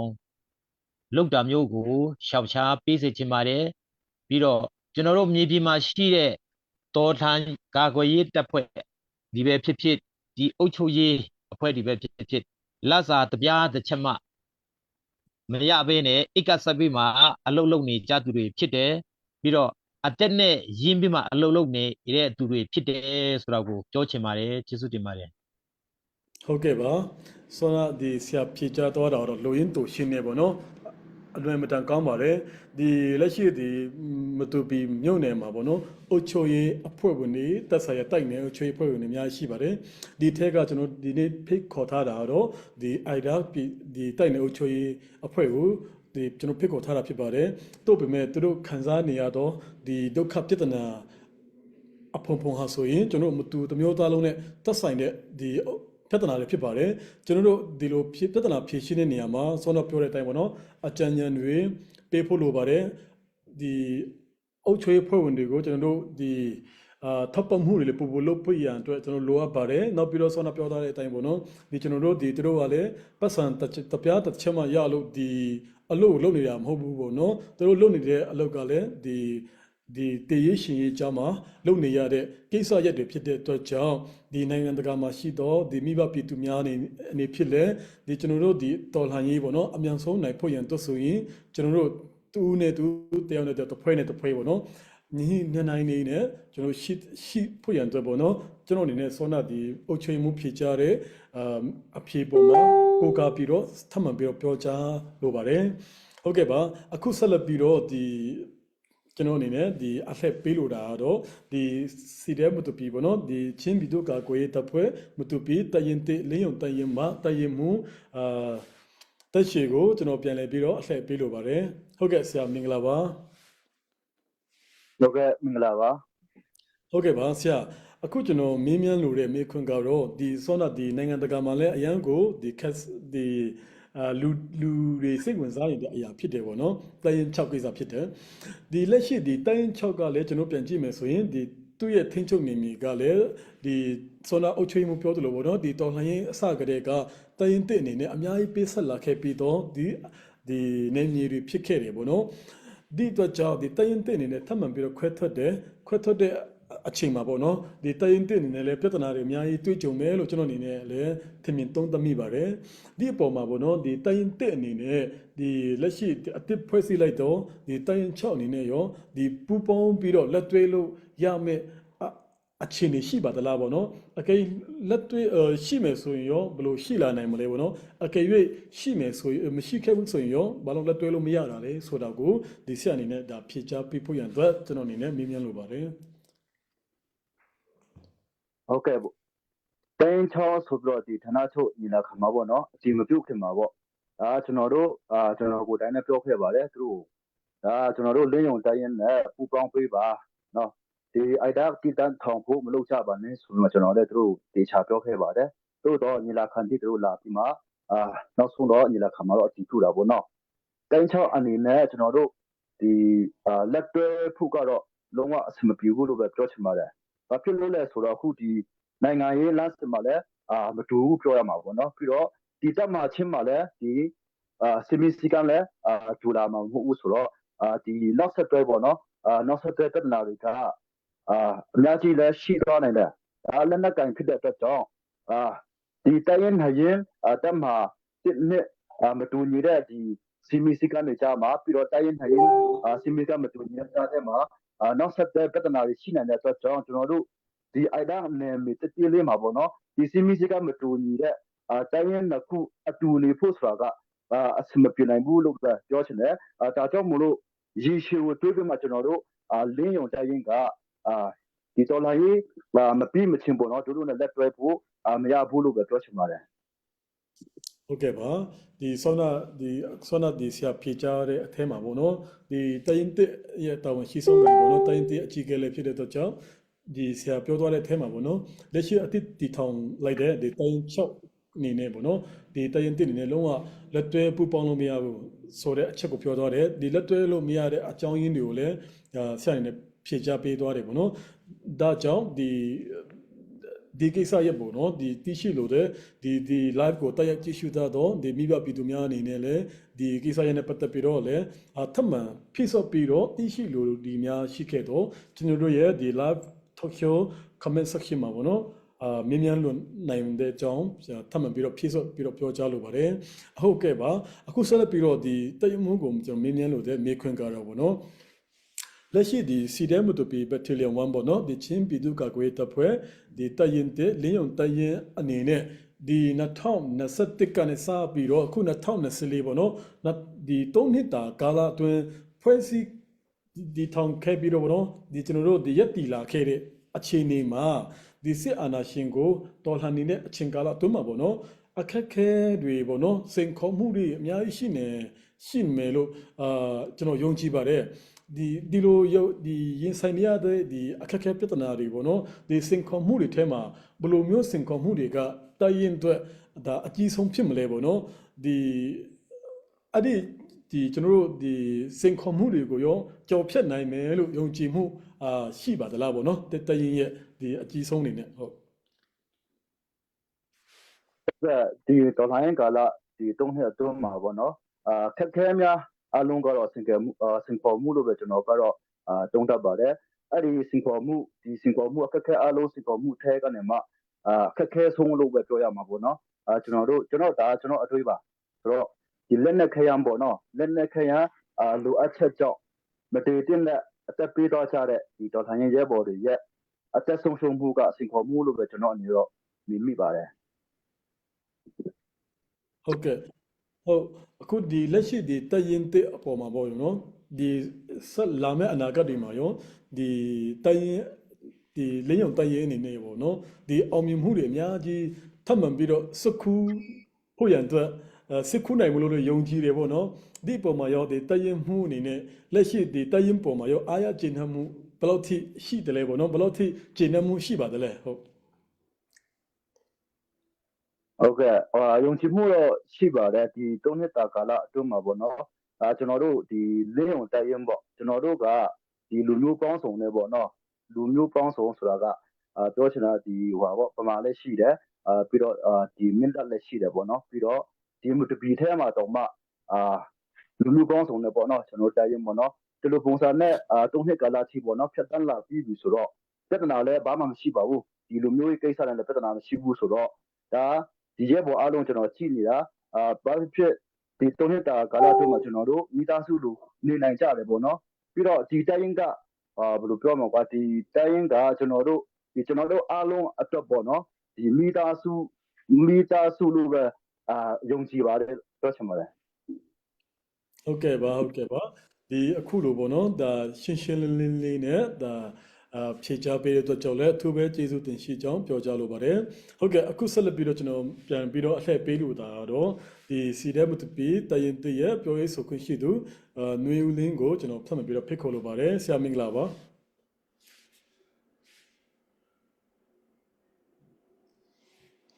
ဟုတ်ကဲ့မင်္ဂလာပါဟုတ်ကဲ့ ဟုတ်ကဲ့ဆရာလောလောဆယ်လဲအရန်ကို hot ဖြစ်နေတဲ့သတင်းပေါ့နော် breaking news ပုံစံမျိုးပေါ့နော်ဖြစ်ပျက်နေတဲ့ဒီအရာကဘာလဲဆိုရင်ဒီလက်ရှိဒီတိုင်ရင်တဲ့အနေနဲ့ပေါ့နော်ဒီဟောပေါ့ဒီထပ်မံပြီးတော့ press လိုက်တော့ဒီတိုင်ရင်6ရဲ့အဖွဲ့ဝင်9ဦးကိုဖမ်းဆီးထိန်းသိမ်းထားတယ်လို့သတင်းရတယ်ပေါ့နော်ဒီသတင်းကတကယ်ဟုတ်ပါသလားပေါ့နော်ဟုတ်တယ်ဆိုရင်ဘာကြောင့်ထိန်းသိမ်းထားပါတယ်လဲဆိုတော့ကိုဆရာအနေနဲ့ဖြေရှင်းပေးလို့ရနိုင်မလားခင်ဗျ ဟုတ်ပြီဟိုဒီမိကွန်းမှာတော့ကျွန်တော်တို့နည်းနည်းအတုံးလုံးပေါ့နော်ဒါလက်ရှိတော့တရင်6ပေါ့ကျွန်တော်တို့ဖန်စီထိမ့်သိမ့်တဲ့အချိန်မှာတရင်အနေနဲ့မဟုတ်သေးဘူးတရင်6လည်းမဟုတ်သေးဘူးရဲဘော်လည်းမဟုတ်သေးဘူးဒါကတော့ပထမဦးဆုံးအနေနဲ့ဒီမိကွန်းပေါ်မှာသတိချက်စေချင်တယ်ပေါ့နော်ပြီးတော့မှဒီ9ဦးကိုဖမ်းပါတယ်နော်ဖမ်းတဲ့ထဲမှာလည်းကျွန်တော်လည်းပါဝင်ပါတယ်ကျွန်တော်တို့ဒီသက်ဆိုင်ရာတပ်မှုတွေအားလုံးသွားပြီးတော့မှကျွန်တော်ဖန်စီထိမ့်သိမ့်တယ်တော့ကျွန်တော်တို့ကဘာကြောင့်ဖန်စီထိမ့်သိမ့်လဲဆိုတော့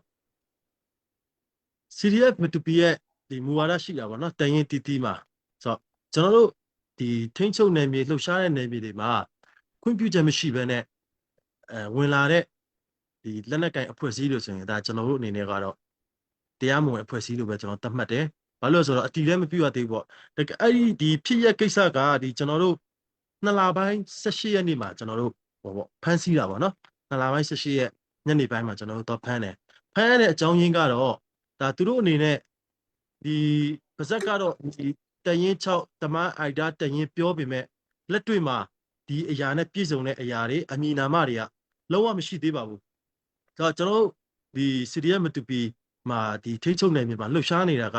ဒါ CNA ရှိမယ်ပြီးတော့မှကျွန်တော်တို့ CDF မတူပီရှိမယ်ဒီအဖွဲ့နှစ်ဖွဲ့ကတော့ကျွန်တော်တို့ထိချုပ်နယ်မြေမှာတရားဝင်လှုပ်ရှားတယ်တရားဝင်အဖွဲ့အစည်းဖြစ်တယ်ဒါကြောင့်မလို့သူတို့အနေနဲ့ဒီကျွန်တော်တို့ရဲ့ခွင့်ပြုချက်မရှိဘူးကျွန်တော်တို့ကြိုတင်အကြောင်းကြားခြင်းမရှိဘဲနဲ့ဒါဒီတက်စိတ်တစိတ်စာပေါ့နော်ဒါစစ်ဝတ်စစ်စားတွေဒါလက်နက်ခဲယမ်းအနေနဲ့ဒါသူတို့ဝင်ရောက်ပြီးတော့မှ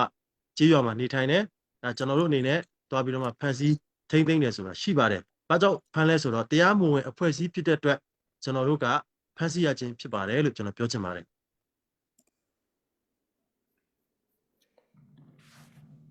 ဟုတ်ကဲ့ဟုတ်ကျေးဇူးတင်ပါတယ်အခုဆက်လက်ပြီးတော့ဗောနော်ဆက်တဲ့မိခွန်းကိုကျွန်တော်ထပ်မံပြီးတော့မြင်းမြန်းလိုပါတယ်အခုဒီ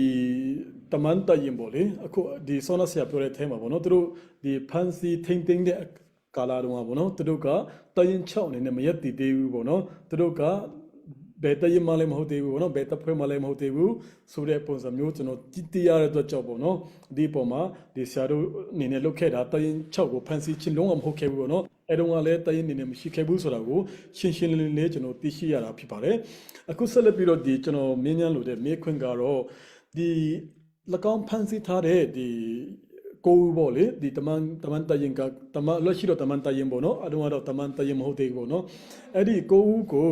ပြစ်ဒဏ်ဒါပေးခံရတဲ့ဒါလို့ကျွန်တော်သိရတယ်ပေါ့လေဒီ၎င်းဒီဘယ်လိုမျိုးပြစ်ဒဏ်ကိုပေးတာလဲပေါ့နော်ဒီဘယ်လိုမျိုးပေးတာလဲပေါ့နော်ဥပမာ၃မျိုးအနေနဲ့ဒီကျွန်တော်ဒီမတူထမ်ကိုဒါဖြေချပေးလို့ရနိုင်မလားခင်ဗျဥပမာ၃မျိုးပေါ့နော်ပြပေးလို့ရနိုင်မလားခင်ဗျဟုတ်ကဲ့ကျွန်တော်တို့ဖြေချပေးလို့ရပါတယ်ဒါဒီဖန်စီထိမ့်သိမ့်တာတော့ဒါကျွန်တော်ရှင်းရှင်းလင်းလင်းပြောပြပါပြီနော်တရားမဝင်အဖွဲ့အစည်းမို့လို့ကျွန်တော်တို့ဖန်စီထိမ့်သိမ့်တယ်ဘာလို့ဒီလိုဆိုထွက်ဆိုရလဲဆိုတော့ဒါဒီကျွန်တော်တို့ဒီအမှုကိစ္စဖြစ်ပွားတဲ့ရက်စွဲကဒီကျွန်တော်တို့2လပိုင်း18ရက်နေ့မှာကျွန်တော်တို့ဖြစ်တယ်သူတို့ကိုတရင်အဖြစ်အမီနာမအနေနဲ့တတ်မှတ်ပေးတဲ့ဟာကဒါ2လပိုင်း23ရက်နေ့မှာနော်ဒါကြောင့်မလို့ဒီကြားထဲမှာလည်းဒီဖြစ်စဉ်ပေါ်မှာလေတေချာချာကိုယ်ပြသိစေချင်တယ်နောက်တစ်ခုကကျတော့ဒီကျွန်တော်တို့ကဒီသူတို့အပေါ်မှာဒီချိန်တန်ပေးတဲ့ဟာတွေကတော့ရှိပါတယ်ဘာကြောင့်ချိန်တန်ပေးလဲဆိုတော့ကျွန်တော်တို့နယ်မြေကိုခွင့်ပြုချက်မရှိဘဲနဲ့နော်စစ်အသုံးဆောင်ပစ္စည်းတွေလက်နက်ခဲယမ်းတွေနဲ့ဝင်လာတယ်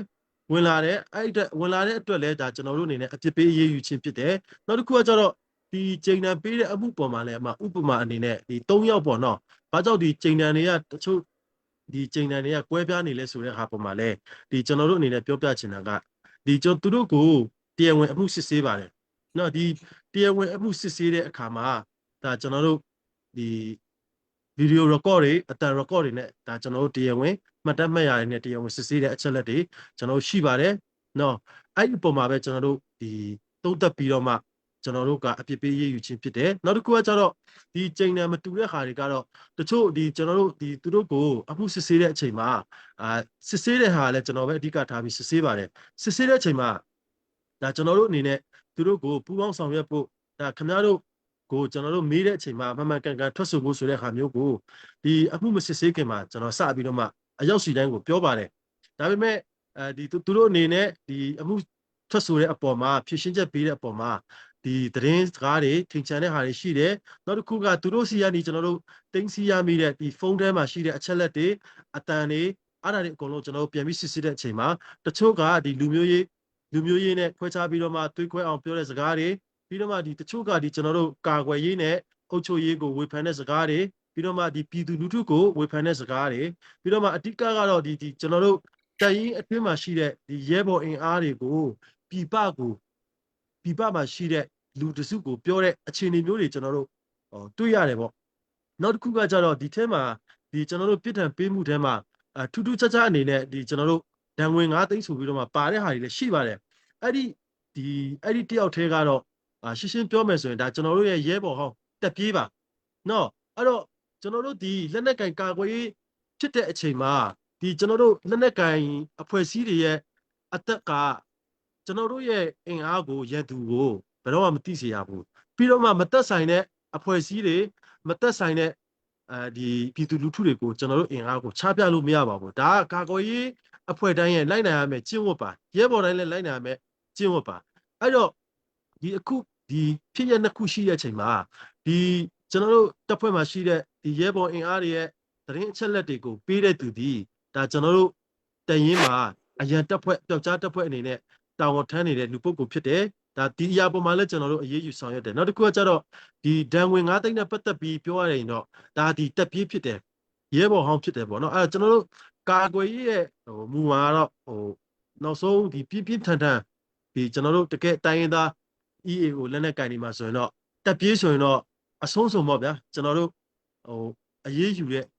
ကိန်းဂဏန်းပေါ့နော်နောက်ဆုံးတေတံထိတံအဲ့လိုမျိုးအခြေအနေတွေရှိပါတယ်ဒါပေမဲ့ကျွန်တော်တို့အနေနဲ့ဒီဖြစ်ရတွေဖြစ်တဲ့အချိန်မှာအတက်နိုင်ဆုံးဒါဒီသူတို့ကိုအပြစ်ပေးရေးယူမှုကိုကျွန်တော်တို့တက်နိုင်တော့ရှော့ချတယ်သူတို့ရဲ့ထွက်ဆိုတဲ့အမှုသူတို့ရဲ့ဒီဖုန်းထဲမှာရှိတဲ့အချက်လက်တွေအရာကျွန်တော်တို့ဒီပြစ်မှုတစ်ခုချင်းစီကတယောက်နဲ့တယောက်မတူဘူးပြစ်မှုအရေးယူတဲ့ပုံမှာလဲချိန်တန်ကပုံမှာ9ချက်ရှိမယ်10ချက်ရှိမယ်25ချက်ရှိမယ်ဒီလိုအနေနဲ့ကျွန်တော်တို့ဆောင်ရွက်တယ်အဲ့တပြေးရဲပေါ်တော့ကျွန်တော်တို့တံငွေဆောင်ခိုင်းတယ်ဘာလို့လဲဆိုတော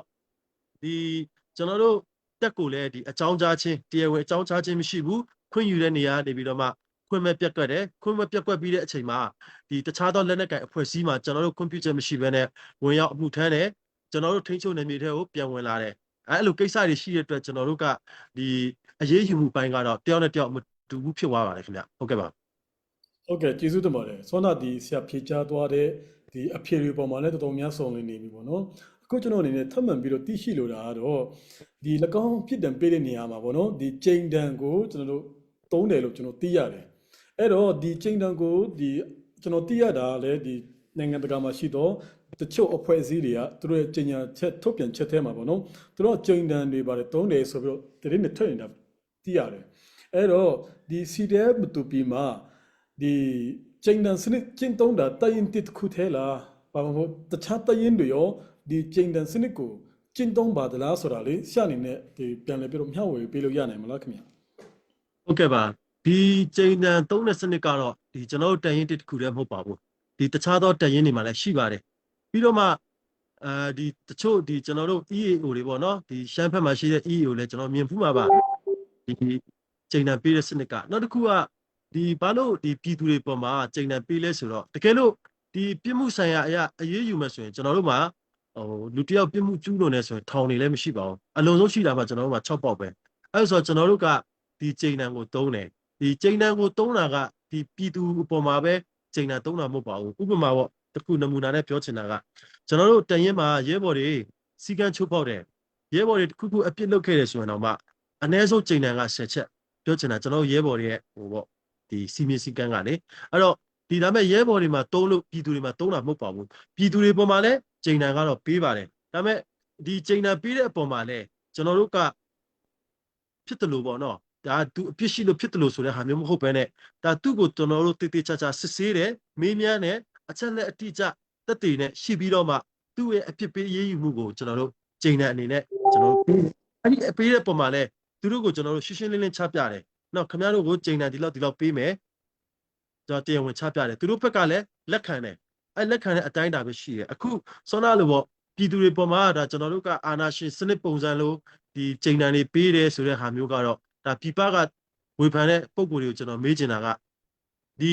ီပြစ်မှုကျူးလွန်တဲ့သူတွေပေါ်မှာတခြားသောဒီတိုင်းရင်းသားလက်နက်ကင်တွေတခြားသောဒီ data local data မှာရှိတဲ့ဟိုကာကွယ်ရေးအနေနဲ့ဘယ်လိုတုတ်ပြန်လဲဆိုတာကိုအရင်လေ့လာပါအဲ့လေ့လာပြီးတော့မှဒီကျွန်တော်တို့တန်ရင်တစ်အပေါ်မှာဝေဖန်ရင်တော့ပိုကောင်းမယ်လို့ကျွန်တော်ထင်ပါတယ်ခင်ဗျကျေးဇူးတင်ပါတယ် ဟုတ်ကဲ့ပါအခုလိုဒါဖြေချပေးတဲ့အတွက်ကြောင့်ဒီပြန်ဒီပြောရေးဆိုခွင့်ရှိသူအနေနဲ့ပေါ့နော်ဖြေချပေးတဲ့အတွက်ကြောင့်လည်းအထူးပဲကျေးဇူးတင်ရှိပါတယ်အခုဒီကျွန်တော်ဆက်လက်ပြီးတော့ဒီအမှုနဲ့ပတ်သက်ပြီးတော့ပေါ့နော်မြင်းမြန်းလို့တဲ့ဒီမေခွန်းကတော့ဒီစောနာဒီအဖမ်းဆီးခံဖမ်းဆီးထင်းထင်းခံထားရတော့ပေါ့နော်စောနာဒီ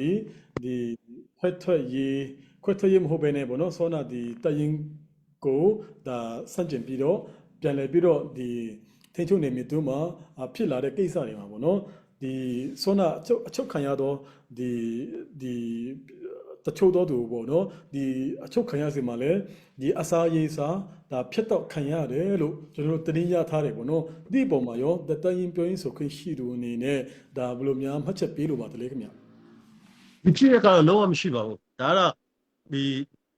ဟိုကျွန်တော်တို့တရင်ကိုဒါဝေဖန်ပုတ်ချခြင်းတဲ့အခြေအနေပေါ့နောက်တစ်ခုရှိတာကဒီသူတို့ကိုကျွန်တော်တို့စတင်ဖန်ဆီးကြတဲ့ကဒီ2ရက်လောက်ကတော့ဒီကျွန်တော်တို့တရင်ထမင်းကျွေးတယ်ဒီနောက်ပိုင်းတော့ဒီကျွန်တော်တို့ကတော့ရှင်းရှင်းပြောမယ်ဆိုရင်ကျွန်တော်တို့တရင်မှာရှိတဲ့စားနပ်ရိက္ခာတွေအားလုံးကပြည်သူကလှူထားတာပြည်သူလှူထားတာဒီကျွန်တော်တို့ဆွမ်းနာလို့ပေါ့နော်ကာကွယ်ရေးရဲဘော်တွေအတွက်ဖြစ်တာတရားခံတွေအတွက်ကျွန်တော်တို့လှူထားတာမဟုတ်ဘူးအဲဒါကြောင့်မို့ကျွန်တော်တို့ကဒီ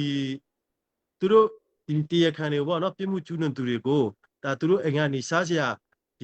ီပို့ပါစီဆိုတဲ့ဟာမျိုးတွေလည်းကျွန်တော်တို့ဆုံးဖြတ်ချက်ချတယ်ရှိပါတယ်ဒီအစာရေစာဖြတ်တဲ့ကိစ္စကကျွန်တော်တို့အနေနဲ့တော့ဒါလုံးဝညှင်းဆိုပါတယ်မရှိပါဘူးဒါလုံးဝဘယ်လိုပြောမလဲမဟုတ်တဲ့သတင်းစကားကိုလွှင့်တာလို့ပဲကျွန်တော်ပြောချင်ပါတယ်ဟုတ်ကဲ့ပါဒီဆောနာဒီဖြေချသွားတဲ့အတွက်ကြောင့်လည်းသူပဲကျေးဇူးတင်ရှိပါတယ်အခုဆက်လက်ပြီးတော့ဒီနောက်ဆုံးကျွန်တော်အနေနဲ့ပေါ့နော်ဒီဆရာမင်းမြန်းလို့တဲ့မေးခွန်းကတော့လက်ရှိဒီ CDF တူပီရဲ့လက်ရှိအခြေအနေပေါ့လေဒီလက်ရှိအခြေအနေမှာဒီ CDF တူပီကဒီနှစ်ချမ်းကွဲသွားပြီလို့သိရတယ်ပေါ့နော်ဒီနှစ်ချမ်းကွဲသွားတဲ့အရာမှာဒီတရင်တဲ့အနေနဲ့ရောဘယ်တမဟာအနေနဲ့ရက်တည်တာလဲပေါ့နော်ဒီရက်တည်တဲ့အပေါ်မှာရောဒီရှေ့ဆက်ရမယ့်လုပ်ငန်းတွေပေါ်မှာရောဘယ်လိုများဒီလုပ်ငန်းတွေဆောင်ရွက်သွားဖို့အစီအစဉ်ရှိတယ်ဆိုတာကိုလေဒါအများပြည်သူသိရှိအောင်ဒါချပြပေးလို့ရနိုင်မလားခင်ဗျဟုတ်ကဲ့ပါဒီ2021ကလေးကနေပြီးတော့မှဒီ2024ဖေဖော်ဝါရီလထိတော့ဒါကျွန်တော်တို့ CDF ဒီတရင်အတီးတီးနဲ့ကျွန်တော်တို့ရက်တည်လာခဲ့တာပေါ့နော်ဒီကြားထဲမှာဒီစတင်ရက်တည်ကလေးကတော့တရင်1 2 3 4ပဲရှိတယ်နောက်ထပ်တိုးတဲ့တရင်ကတော့9ပေါ့နော်ဒါအဲ့ဒီအချိန်ကနေကျွန်တော်တို့ဒီအကောင်းမွန်ဆုံးပေါ့ကျွန်တော်တို့ဒီကာကွယ်ရေးအခန့်ကဏ္ဍကိုတရင်တီးတီးကဆန်းစောတမန်လှုပ်ဆောင်တဲ့အခြေအနေတွေရှိခဲ့တယ်အခုဒီ2024မှာတော့ဒီအဓိကဒီကျွန်တော်တို့ဒီချင်းနိုင်ငံရေးရဲ့သဘောထားအပေါ်မှာလည်းကျွန်တော်တို့အများကြီးတက်ရောက်သွားတယ်ဒီ CDF မတူပီပေါ်မှာလေနောက်တစ်ခုဒီကျွန်တော်ကဒီပြည်သူတွေပေါ်မှာသိစေချင်တာကဒီကျွန်တော်တို့ CDF မတူပီအနေနဲ့အကွဲပြက်ဖြစ်တာမဟုတ်ပါဘူးဒါကျွန်တော်တို့ဒီကိုယ့်ရဲ့ဒီတရင်တီးတီးရဲ့ဒီနိုင်ငံရေးခံယူချက်သဘောထားမတူညီတဲ့အတွက်ကျွန်တော်တို့ဒီနောက်ဆုံးဒီဌာနချုပ်ညီလာခံမှာတွဲဆုံဆွေးနွေးပြီးတော့မှဒီတက်မှာနဲ့တွားမယ်ဆိုပြီးတော့မှကျွန်တော်တို့ကဆုံးဖြတ်ချက်ချတာရှိပါတယ်အဲ့တော့ကျွန်တော်တို့ဒီလက်ရှိတက်မှာတင်မှာတော့ဒီတရင်1တရင်9ပေါ့နော်ဒီအမည်နာမအားဖြစ်ဆိုရင်တော့လင်းယုံတရင်နဲ့စီနိုင်တရင်ပါဝင်ပါတယ်ဒီတခြားဒီတက်မှာနှစ်မှာကြတော့ဒီ ဒီကျွန်တော်ညီနောင်ဖြစ်တဲ့တရင်နှစ်တရင်သုံးတရင်လေးတွေဒီပါဝင်ပါတယ်အခုလက်ရှိဒီ CDF မတူပီနေနဲ့ကတော့ဒီတက်မှာတက်မှာနေနဲ့သွားမယ်ဒါဒီကျွန်တော်တို့ကဒီနိုင်ငံရေးခံယူချက်သဘောထားမတူညီလို့ပဲဒါကိုယ့်ရဲ့လမ်းနဲ့ကိုရှောက်မယ်ဒါမဲ့ဒီအခုကျွန်တော်တို့ဒီတက်မှာတက်ဖွဲ့စည်းပြီးရဲ့ဒီနောက်ပိုင်းပေါ့တော့ဒီကျွန်တော်တို့ဒီတက်မှာတက်နေနဲ့လှုပ်ဆောင်စရာကတော့ဒီ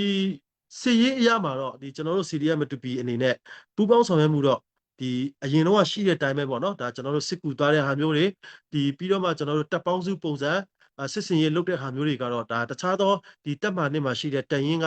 အတီးတီးနဲ့လည်းကျွန်တော်တို့ချိတ်ဆက်ဆောင်ရွက်ပါတယ်ဒါကတော့ကျွန်တော်တို့လုံးဝပြစ်ပယ်လို့မရပါဘူးဒါဒီကျွန်တော်တို့မတူပီအတွက်ဖြစ်တဲ့အတွက်ဒီနိုင်ငံရေးလမ်းကြောင်းကလွှဲရင်တခြားသောဒီကာကွယ်ရေးအခမ်းကဏ္ဍစီရေးအခမ်းကဏ္ဍမှာကျွန်တော်တို့အပြည့်အဝပူးပေါင်းဆောင်ရွက်မှုရှိပါတယ်နောက်တစ်ခုကျတော့ဒီတက်မှာအနေနဲ့ရှေ့ဆက်လုပ်ငန်းကကျတော့ဒီကျွန်တော်တို့အနေနဲ့ဒီတော်လိုင်းရေးက3နှစ်ရှိလာပြီရှိလာတဲ့အချိန်မှာကျွန်တော်တို့ဒီတကယ်တော်လိုင်းရေးကိုတော်လိုင်းရေးနဲ့တူအောင်လုပ်ဖို့ကျွန်တော်တို့ကယခုအချိန်ကပို့ပြီးတော့မှပြက်ပြက်တသားရှိရမယ့်အချိန်ဖြစ်တယ်။ဒါဆိုကျွန်တော်တို့ကမပြည့်စုံမှုတွေလိုအပ်ချက်တွေအများကြီးရှိပါတယ်။ဒါပေမဲ့ဒီလိုအပ်ချက်တွေမပြည့်စုံမှုတွေကိုညီးတွားခြင်းမဟုတ်ဘဲနဲ့ကျွန်တော်တို့ဒီအရာတွေကိုဘယ်လိုအကောင်းဆုံးချိတ်ဆက်ဆောင်ရွက်နိုင်မလဲဆိုတဲ့ဟာမျိုးတွေကိုအဖြေရှာရမယ့်အခြေအနေဖြစ်လာပြီ။အဲ့တော့ကျွန်တော်တို့အခုဒီ3နှစ်တာကာလအတွင်းမှာကျွန်တော်တို့လှုပ်ဆောင်ခဲ့တဲ့အရာတွေအတွက်ဒီအခုလက်ရှိဒီတက်မှအနေနဲ့တွားတဲ့အချိန်မှာလဲဒီထက်မကပြန်ပြီးတော့မှဒီရီမန်းချက်မြင့်မြင့်နဲ့ကျွန်တော်တို့လှုပ်ဆောင်နိုင်ဖို့ကြိုးစားတယ်ချိတ်ဆက်တဲ့ဟာတွေကိုချိတ်ဆက်မယ်ပူပေါင်းဆောင်ရွက်တဲ့ဟာတွေကိုလည်းပူပေါင်းဆောင်ရွက်မယ်ကျွန်တော်တို့ဒီတော်လိုင်းရေးကိုတော်လိုင်းရေးနဲ့တူအောင်လုပ်မှာဖြစ်တဲ့အတွက်တချို့အခန်းကဏ္ဍတွေမှာကျွန်တော်တို့အတွက်လိုအပ်ချက်တွေရှိတယ်ဒါပေမဲ့အဲ့လိုအပ်ချက်ကိုပူပေါင်းဆောင်ရွက်လို့ရမယ်အဖွဲ့အစည်းတွေလက်နက်ကင်တွေနဲ့ကျွန်တော်တို့ချိတ်ဆက်မယ်ဆောင်ရွက်မယ်အဲ့လိုအခြေအနေတွေတော့ကျွန်တော်ရှိပါတယ်ခင်ဗျဟုတ်ကဲ့ဟုတ်ကဲ့ပါဒီဆောနာဒီတမဟာနဲ့ပတ်သက်ပြီးတော့ဗောနော်ဒီတမဟာတစ်နေနဲ့ရက်တည်ပြီဗောနော်ဒီတမဟာတစ်မှာလည်းဒီတရင်တစ်နဲ့ဒီတရင်ငါးနဲ့ပူပေါင်းထားတယ်ဆိုတဲ့ချက်ဗောနော်ဒီတစ်ဖက်မှာဒီတမဟာနိမှာဆိုရင်လည်းတရင်နှစ်3 4ရက်တည်တယ်ဆိုတာကိုကျွန်တော်သိရတယ်ဗောနော်ဒီတော့ဒီဆောနာဒီတမဟာကိစ္စတွေမှာလည်းဆောနာဒီပြောရေးဆိုခွင့်ရှိသူအနေနဲ့ဒါရှင်းရှင်းလင်းလင်းပေါ့နော်ဒီရှေ့လာမဲ့လုပ်ငန်းစဉ်တွေကိုလည်းအကြံဖြန့်အားဖြစ်ပေါ့နော်ဒါအများပြည်သူသိရှိဖို့ရန်အတွက်လည်းဒါပြောကြားပေးတော့သူပဲကျေးဇူးတင်ရှိပါတယ်အခုတစ်ချိန်ကတော့ကျွန်တော်အနေနဲ့မြင်းမြန်းလူကတော့ပရိသတ်ဖက်ကနဲ့ဒီ MT ရဲ့ပရိသတ်ပေါ့နော်ဒီ live talk show စီစဉ်ကိုတက်ရကြည့်ရှုပေးကြတော့ဒီမိဘပြည်သူများရဲ့ဒီမြင်းမြန်းလူတဲ့မိခွန်းတွေကိုကျွန်တော်အနေနဲ့မြင်းမြန်းပြီးမဲ့အစီအစဉ်ပဲဖြစ်ပါတယ်ဒီပထမဆုံးအနေနဲ့ကျွန်တော်အနေနဲ့မြင်းမြန်းလို့တဲ့ဒီမိခွန်းကတော့ဒီတရင်မှုကိုမြင်းမြန်းချင်ပါတယ်ဗောနော်ဒီတရင်မှုခင်ဗျာဟုတ်ဒီလက်ရှိပေါ့ဗောနော်ဒီတချို့လူတွေသိချင်တာရှိတယ်ဗောနော်ဒီတရင်တင်နဲ့တရင်လေးချာမှာပြဿနာရှိတယ်လို့သတင်းကြားနေရပါတယ်တဲ့ဒီသတင်းကအမှန်ဆိုရင်ဘာကြောင့်များလဲတဲ့ရေရှည်ခီးအတွက်ရောဘလို့ပြင်ဆင်ဆောင်ရွက်ကြမှာလဲတဲ့သိချင်ပါတယ်ခင်ဗျာတဲ့အဓိကသူမြင်ချင်တာတော့တရင်တင်နဲ့တရင်လေးချာမှာပြဿနာရှိတယ်လို့သတင်းကြားပါတယ်တဲ့အကယ်၍ဒါဒီသတင်းကမှန်ကန်နေဆိုရင်ရောရေရှည်မှာကျွန်တော်တို့ဘလို့ဖြည့်ရှင်းကြမှာလဲတဲ့အမေးထားပါတယ်ဟုတ်တရင်တင်နေနဲ့တရင်မှုနေနဲ့ဖြည့်ကြပေးဖို့ရန်အတွက်ဟုတ်နင်းညမ်းလို့ပါတယ်ဟုတ်ကဲ့တရင်လေးနဲ့တရင်တစ်ကပြဿနာလုံးဝမရှိဘူးလို့ပဲပြောချင်ပါတယ်အရင်ပုံမှန်တိုင်းပေါ့နော်ခုထိလည်းပုံမှန်တိုင်းပဲဖြစ်နေတယ်ပြီးတော့ဒီတရင်လေးကတရင်မှုနဲ့လည်းကျွန်တော်လည်းဆက်သွယ်ရှိပါတယ်ညီကလိုပါပဲအရင်တိုင်းပါပဲပြဿနာမှလုံးဝမရှိပါဘူးလို့ပဲပြောချင်ပါတယ်ဟုတ်ကဲ့ကျေးဇူးတင်ပါတယ်ဟုတ်ကဲ့အခုဆက်လက်ပြီးတော့ကျွန်တော်ဒီမင်းမြန်းလို့တဲ့ဒီမေးခွန်းပေါ့နော်ဒီဆိုတော့ဒီပရိသတ်ဖက်ကနဲ့မင်းမြန်းလာတဲ့မေးခွန်းတွေဖြစ်ပါတယ်ကိုကျွန်တော်ပထမဆုံးဒီဟုတ်ကဲ့ဒီမင်းမြန်းလို့တဲ့ဒီမေးခွန်းကတော့ဒီဆောနာဒီဟောပေါ့နော်ဒီစီရဲမတူပြီးကျွန်တော်တို့ဒီစတင်ဒါဖွဲ့စည်းလာပြီးတော့ပေါ့နော်ဒီကနေ့ထိကျွန်တော်ရက်တည်လာဆိုရင်3နှစ်ထိရှိလာခဲ့ပြီပေါ့နော်ဒီကာလအတွင်းမှာပေါ့လေဆောနာအပြောင်းလဲတွေအများရှိခဲ့တယ်ပေါ့နော်ဒီစီရဲမတူပြီးဆိုရင်လည်းဒီဥက္ကဋ္ဌအတူရမှုဆိုတဲ့ဖွဲ့စည်းပုံကနဲ့တစင်ပေါ့နော်ဒီစီရဲရဲ့ဒီဘီယိုဟာမှုဒီစနစ်ပေါ့လေဒီဘီယိုဟာမှုစနစ်ကနဲ့ဒီစီဦးစီးချုပ်စနစ်ပေါ့နော်ဒီလောက်ရှိနောက်ဆုံးအချိန်လေးဆိုရင်တော့ဒီတမဟာဒီစနစ်ဆိုပြီးတော့ပေါ့နော်ဒီနှစ်ချမ်းဖြစ်နေတဲ့ကိစ္စတွေမှာ တဲ့ကျွန်တော်တို့အားလုံးအတိပဲဖြစ်ပါတယ်ပေါ့နော်ဒီကိစ္စတွေမှာရောတဲ့တိုင်းမှုအနေနဲ့ဒါဘယ်လိုမျိုးပေါ့နော်ဒါလက်ရှိအဖြစ်ပြက်ကိုပေါ့နော်ဒီအခြေအနေပေါ့နော်ပြည်သူတချို့ကစိုးရိမ်မှုတွေရှိပါတယ်ဒီပုံမှာတိုင်းမှုအနေနဲ့ရောဒါပြည်သူလူထုတွေကိုရောဗာများဖြစ်ဆိုပြီးတော့ပြောချင်ပါတယ်ပေါ့နော်လက်ရှိအခြေအနေမှာဒါဒီတိုင်းမှုအနေနဲ့ရောဘယ်လိုများဒါတဘောသားရှိတယ်လေဒါပြည်သူလူထုရောဗာများပြောချင်တာရှိပါတယ်လေခင်ဗျမှတ်ချက်ပေးဖို့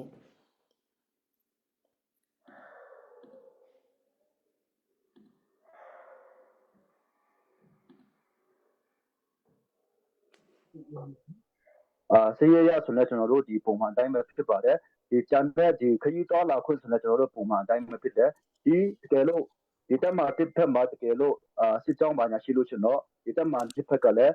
ပေါ့လောလောလတ်ကျွန်တော်တို့စစ်ကူလာပေးလို့ရပါတယ်ကျွန်တော်တို့ဖက်ကလည်းသူတို့ဖက်ကိုစစ်ကူပေးလို့ရပါတယ်ဒါကတော့ဒီအရင်တိုင်းမှာပဲလို့ပဲကျွန်တော်ဖက်ကပြောချင်ပါတယ်ဟုတ်ကဲ့ဟုတ်ကဲ့ကျေးဇူးတင်ပါတယ်ဟုတ်ကဲ့ပါ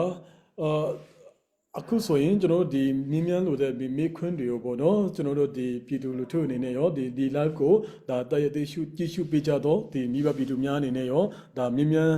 နိုင်တဲ့အစီအစဉ်လည်းဖြစ်တယ်ပေါ့နော်ဒီကျွန်တော်တို့ဒီမြင်းမြန်းဖို့ရန်အတွက်လည်းကျွန်တော်ဖိတ်ခေါ်ထားတာရှိပါတယ်ဒီထဲမှာကျွန်တော်တို့ဒီစိတ်ဝင်စားဖို့ကောင်းတဲ့မိခွန်းတချို့တော့ဒီတာဝန်ရှိတဲ့ဒီပြည်သူဒီဒီတရမှုနေရောဒီပြောရေးဆိုခွင့်ရှိသူအနေနဲ့ရောဒီတိုင်နဲ့အုတ်ချီမှုနေရောဒီတရဖြည့်ချပေးဖို့ရန်အတွက်အစီအစဉ်ဖြစ်တယ်ပေါ့နော်လောလောဆယ်တော့ဒီကျွန်တော်တို့ဒီကြည့်ရတော့ကတော့ဒီမိခွန်းတွေကတော့တော်တော်များများဖြည့်ချတဲ့ထဲမှာ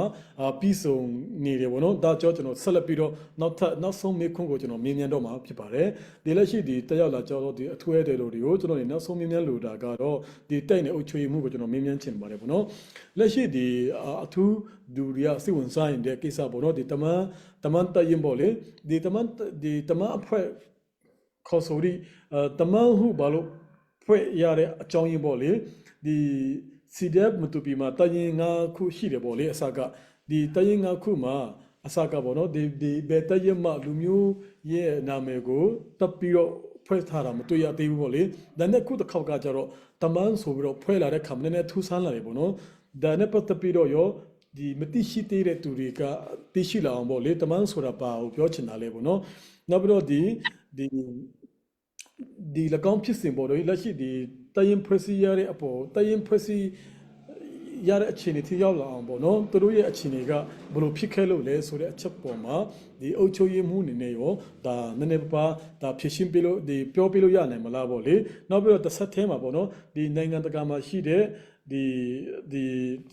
အဖွဲ့အစည်းတချို့ကပေါ့လေဒီကန့်ကွက်ရှုတ်ချမှုတွေပါလို့လောက်တာတွေရှိတယ်လေပေါ့နော်ဒါနဲ့ဘာတခါတည်းဒီပြောပြလို့ရနိုင်မလားပေါ့နော်ဒီပြောတဲ့နေရာမှာလည်းအထောက်အထားပြည့်စုံတဲ့ဒါဆရာအနေနဲ့ဟိုပြောပြဖို့ရတဲ့အဆင်ပြေမလားခင်ဗျဟုတ်ဟုတ်ကဲ့ဒီတမန်နာမည်နဲ့ပတ်သက်မှာကျွန်တော်ကနနာမသိပါဘူးဒီတမန်ဆိုတာကလူရဲ့နာမည်လားဒီလူမျိုးရဲ့နာမည်လား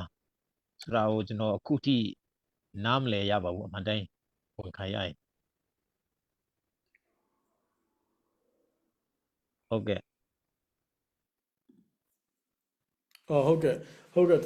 ဟုတ်ကဲ့ပါခုလိုဖြေချပြီးတော့ကျေးဇူးတင်ပါတယ်တချို့အမြင်မှာပေါ့လေတမန်ဆိုတာလူမျိုးနာမည်ကိုပြောတာလားဒါမှမဟုတ်တောင်နာမည်ပါပေါ့နော်ဒါမှမဟုတ်ဒေတာနာမည်လားအမျိုးတည်ဝိနာတွေရှိရလေပေါ့နော်ဒါပေမဲ့သူတို့ဖက်ကဒီတဆူဆန်းဖြစ်လာတဲ့ခါကျတော့လူတွေကလည်းစိတ်ဝင်စားတယ်ပေါ့လေဟုတ်ကဲ့အခုလိုတို့တချို့လေးနဲ့ဖြေချပြီးတော့သူပဲကျေးဇူးတင်ပါတယ်ဟုတ်ကဲ့အခုဆက်လက်ပြီးတော့ကျွန်တော်မြင်မြန်လို့တာကတော့ဒီတရင်မှု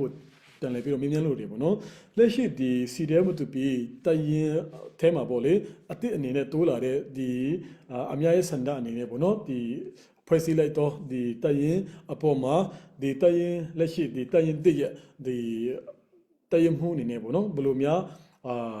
တုံးတက်မိပါတယ်လေပေါ့နော်သူတို့ရဲ့ဖြစ်တည်လာတော့ဒီတမိုင်းအကြောင်းအရာတွေမှာရောလက်ရှိဖြစ်ပျက်နေတော့ဒီအခြေအနေပေါ်မှာရောဒီအနာဂတ်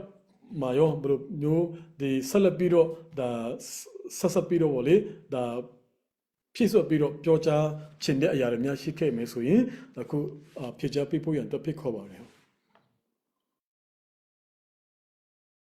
တ်ကဲ့အစနာဒီတိုင်းနယ်မှုပြောသလိုပေါ့နော်ဒီတမန်ဆိုတဲ့နာမည်ကိုကျွန်တော်လည်း ဒီကကနာတော့မသိပါဘူးပေါ့နော်ဒီတမန်ကကျွန်တော်အချင်းပေါ့ကျွန်တော်ကြားတလို့ဆိုတော့ဒါလူမျိုးရေးနဲ့သွားတယ်လို့တော့နည်းနည်းပါးပါတော့ကြားထားတယ်ပေါ့ဒါတော့ဟုတ်လားမဟုတ်လားတော့ကျွန်တော်လည်းကနာမသိပါဘူးပြီးတော့ဒီအခုတို့ဒီပေါ့ဒီတိုင်းချောင်းအနေနဲ့ပေါ့နော်သူတို့ရဲ့ရည်ရွယ်ချက်ကျွန်တော်လည်းကနာမသိပါဘူးဒါကြောင့်မို့လို့ဒီစနာမေးတဲ့မျိုးကိုကျွန်တော်လည်းပြီးဆုံးတော့မပြောတတ်ပါဘူးလို့ပဲပြောချင်ပါတယ်ဟုတ်ကဲ့ ဟုတ်ကဲ့ပါကျေးဇူးတင်ပါတယ်အခုဆက်လက်ပြီးတော့ကျွန်တော်မြင်မြန်လို့ဒါတော့ဒီ CDF တူပေးတိုင်းတပြောရေးဆိုခွင့်ရှိသူဒါဆရာနေဦးလင်းကိုမြင်မြန်လို့ပါတယ်ဒီဆောနာဒီအတစ်ဖွဲ့စည်းလိုက်တော့ဒီတမန်တရင်နဲ့ရောဖြစ်ပေါ့နော်ဒီတရင်တဲ့နေနဲ့ရောဒါဘယ်လိုမျိုးသဘောထားရှိပါတယ်ဆိုတာကိုလေအကျယ်တုံးပေါ့လေဖြည့်ချပေးလို့ရနိုင်မလားခင်ဗျာ ဟုတ်ကဲ့ပါဖြည့်ချပေးလို့ရတယ်ဆိုတော့ဒီကျွန်တော်တို့ကဒီအစုဖွဲ့တစ်ခုဖြစ်လာပြီဆိုရင်ဒီအစုဖွဲ့ကိုစပြီးလုပ်မယ်ဆိုတဲ့ပြောတဲ့သူနဲ့ဥဆောင်ပြီးတွားရအောင်နော်လုပ်ရအောင်ဆိုတဲ့သူတွေရှိပါတယ်အဲ့တော့ဒီတမန်အိုက်ဒါတရင်အပေါ်မှာဒီမပြောခင်ပေါ့ဒီလက်ရှိဒီတရင်ကိုဒီပြပမှာထောက်ခံတဲ့ဒီပြည်သူတွေရှိပါတယ်ဒါပြပမှာတော့ရာခိုင်နှုန်းများပါတယ်ဆိုတော့အဲ့ဒီပြည်သူတွေလည်းကျွန်တော်တို့ဒီတစ်ချိန်လုံးကတော့ဒီကျွန်တော်တို့တရင်တစ်ကိုဒီ support ပေးခဲ့တဲ့ပြည်သူတွေပါအဲ့ဒီအတွက်လည်းကျွန်တော်တို့အနေနဲ့ကျေးဇူးတင်ပါတယ်နော်ဒါပေမဲ့ဒီနောက်ဆက်တွဲပေါ့ဒီကြားထဲမှာကျွန်တော်တို့ဒီဖြစ်ပျက်လာတဲ့ကိစ္စတွေအခြေအနေတွေရှိတဲ့အချိန်ကြတော့ဒီနိုင်ငံခြားမှာရှိတဲ့ဒီအိုက်ဒါမျိုးနယ်စုတွေကတချို့ဒီပြည်သူတွေကဒါကျွန်တော်တို့တရင်တစ်ကိုsupport မပေးနိုင်ဘူးဆိုတဲ့ဟာမျိုးတွေကျွန်တော်တို့အကြောင်းကြားလာတဲ့စာတွေနဲ့အဲ့လိုဆိုတော့ထုတ်ပြန်ချက်တွေနဲ့ပေါ့နော်ဒါကျွန်တော်တို့အနေနဲ့လည်းပြန်ပြီးတောင်းဆိုတဲ့ဟာတွေရှိတယ်ဒါပေမဲ့နောက်ပိုင်းဒီညှိလို့မရတဲ့အချိန်ကြတော့ဒါသူတို့အနေနဲ့တော့ဒီဆောနာလို့ပေါ့မြေပြင်မှာဘယ်သူရှိလဲရဲဘော်ထဲမှာဘယ်သူကိုတွေးခွဲလို့ရမလဲအဲ့လိုပုံစံမျိုးနဲ့သူတို့ကလှုပ်ပြီးတဲ့အချိန်ကြတော့ဒီကျွန်တော်တို့ဌာနချုပ်မှာစာတင်တယ်အဓိကဒီဖြစ်ရမှာပါလာတဲ့အခြေအနေတွေကိုကျွန်တော်တို့ခွဲခြမ်းပြီးတော့မှတေချာပြန်သုံးသပ်မယ်ဆိုရင်ဒီတရင်6ကိုအားပေးထောက်ခံတဲ့ပြည်သူတွေဒီနိုင်ငံတကာမှာရှိတဲ့ဒီကျွန်တော်တို့အိုက်ဒါတိုက်နေတဲ့ပြည်သူတွေကများတယ်ရာခိုင်နှုန်းအားဖြစ်တော့ပြပလူတွေများတယ်ဆိုတော့မြေပြင်မှာတော့ဒီရာခိုင်နှုန်းက10ရာခိုင်နှုန်းလောက်ပဲရှိတယ်အဲ့လိုဖြစ်လာတော့တကယ်ဒီကျွန်တော်တို့တရင်ဖွဲ့စည်းတယ်အဲ့ဒီအရာပေါ်မှာကျွန်တော်အနေနဲ့ဒီတခုစဉ်းစားလို့မရတာကတကယ်လို့ကျွန်တော်တို့ကဒီတော်လန်ရေးကိုအတတရောဒီကျွန်တော်တို့ပူပေါင်းပါဝင်မယ်တော်လန်ရေးကိုတကယ်လှုပ်ချင်တဲ့ဆန္ဒရှိတယ်ဆိုရင်ဆိုတော့ဒီအရှိမတရင်မှုပြောခဲ့တယ်လို့ပေါ့ဒါကျွန်တော်တို့လက်တွဲခေါ်တယ်ပူပေါင်းလို့ရတယ်ပြောချင်တဲ့တိတ်ပဲကျွန်တော်တို့အနေနဲ့ကတော့လုံးဝပြစ်ပယ်ခြင်းမရှိပါဘူးဒါပေမဲ့ဆောနာလို့ပေါ့ကျွန်တော်တို့မြေပြင်ရဲ့သဘောထားမြေပြင်မှာရှိတဲ့ပြည်သူလူထုကဒီလုံးဝမဖြစ်နိုင်ဘူးခင်ဗျားတို့မကြိုက်ဘူးဆိုပြီးတော့မှဒီကန့်ကွက်နေတဲ့ကြားထဲကနေဖြစ်တည်လာတော့ဒါကျွန်တော်တို့အနေနဲ့တစ်ဖက်ကပြန်စဉ်းစားရင်တော့စိတ်မကောင်းစရာဖြစ်တယ်ပေါ့နော်ဒါပေမဲ့ဒီသူတို့ရဲ့ဒီတည်ရှိမှုအမည်နာမတွေအားလုံးကတော့ဒါကိုစားပြုချင်တာလဲပေါ့နော်ကျွန်တော်တို့ဒီလူမျိုးကိုမျိုးနယ်စုကိုစားပြုချင်တာလားတောင်ကျောကိုစားပြုချင်တာလားဒါမှမဟုတ်တိုက်နယ် area ကိုစားပြုချင်တာလားဒါကတော့ကျွန်တော်တို့တိကျမသိဘူးပေါ့ဒါကျွန်တော်တို့ခံယူထားတာဒီတော်လန်ရေးဒီတမျိုးသားလုံးနဲ့ဆိုင်တဲ့တော်လန်ရေးဖြစ်တဲ့အတွက်နော်ကျွန်တော်တို့ကဒီတရင်တစ်မူဝါဒကတော့ဒီလူမျိုးပေါင်းစုံနဲ့သွားမယ်လူရောစနစ်နဲ့သွားမယ်နော်အဲ့လိုပုံစံသွားတယ်ဒါပေမဲ့သူတို့အနေနဲ့အခုဖြစ်လာတဲ့တရင်6အနေနဲ့ကတော့ဒီအိုက်ဒါတိတက်မျိုးနယ်စုကိုအခြေခံပြီးသွားခြင်းတယ်ဒါပေမဲ့ဝမ်းနည်းစရာကောင်းတာကသူတို့မှာဒီတရင်နဲ့ပတ်သက်တဲ့ဒီလက္ခဏာတွေမရှိဘူးပြီးတော့မှဒီတရင်နဲ့ပတ်သက်တဲ့ဒီလှုပ်ဆောင်တဲ့အရာတွေပေါ့နော်အဲ့ဒါတွေလုံးဝမရှိဘူးသူတို့မှာအဲ့လိုဆိုတော့ကျွန်တော်တို့အနေနဲ့ကတော့ဆောနာပြောဒီနောက်ဆက်တွဲအနေနဲ့ပြောရမယ်ဆိုရင်တော့သူတို့ရဲ့ဖြစ်တည်မှုကတော့သူတို့ဖြစ်တည်မှုရှိရင်ရှိပလိစေဒါပေမဲ့ဒီနောက်တစ်ချိန်မှာလည်းဒီကျွန်တော်တို့တရင်တစ်အနေနဲ့ကတော့ပြန်လည်ပြီးတော့မှလက်တွဲပြီးပူးပေါင်းပြီးတော့မှလှုပ်ဆောင်ဖို့ဆိုတော့မဖြစ်နိုင်တော့ဘူးဘာလို့ဆိုကျွန်တော်တို့ကဒီပြည်သူအပေါ်မှာအခြေခံထားတဲ့အတွက်ပြည်သူရဲ့ဆန္ဒမပါရင်ကျွန်တော်တို့ဘာမှလှုပ်ဆောင်လို့မရပါဘူးလို့ဖြစ်ဆက်ပြောချင်ပါတယ်ကျေးဇူးတင်ပါတယ်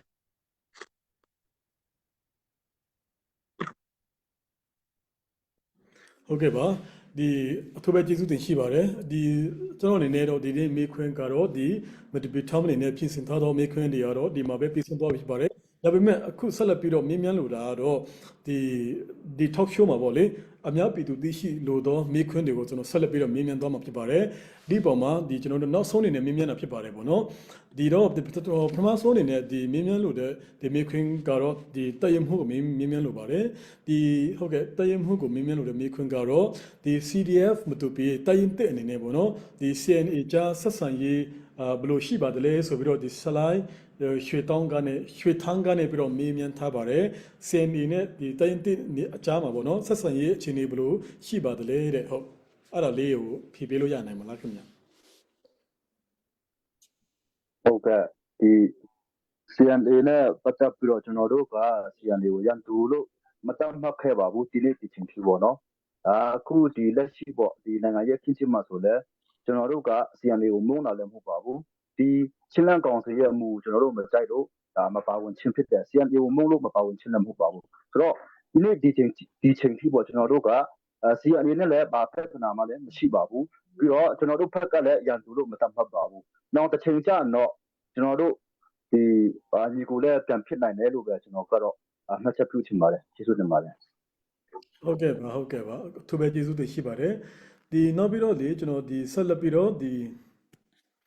မြင်းမြန်းလို့တဲ့ဒီမိခင်ကတော့ပေါ့နော်ဒီစီရဲမတူပြီးဒီချင်းဗီဒီယိုကကွေးတပ်ဖွဲ့ဒီမတူပြီးတရင်တလေးတရင်မှာဒါ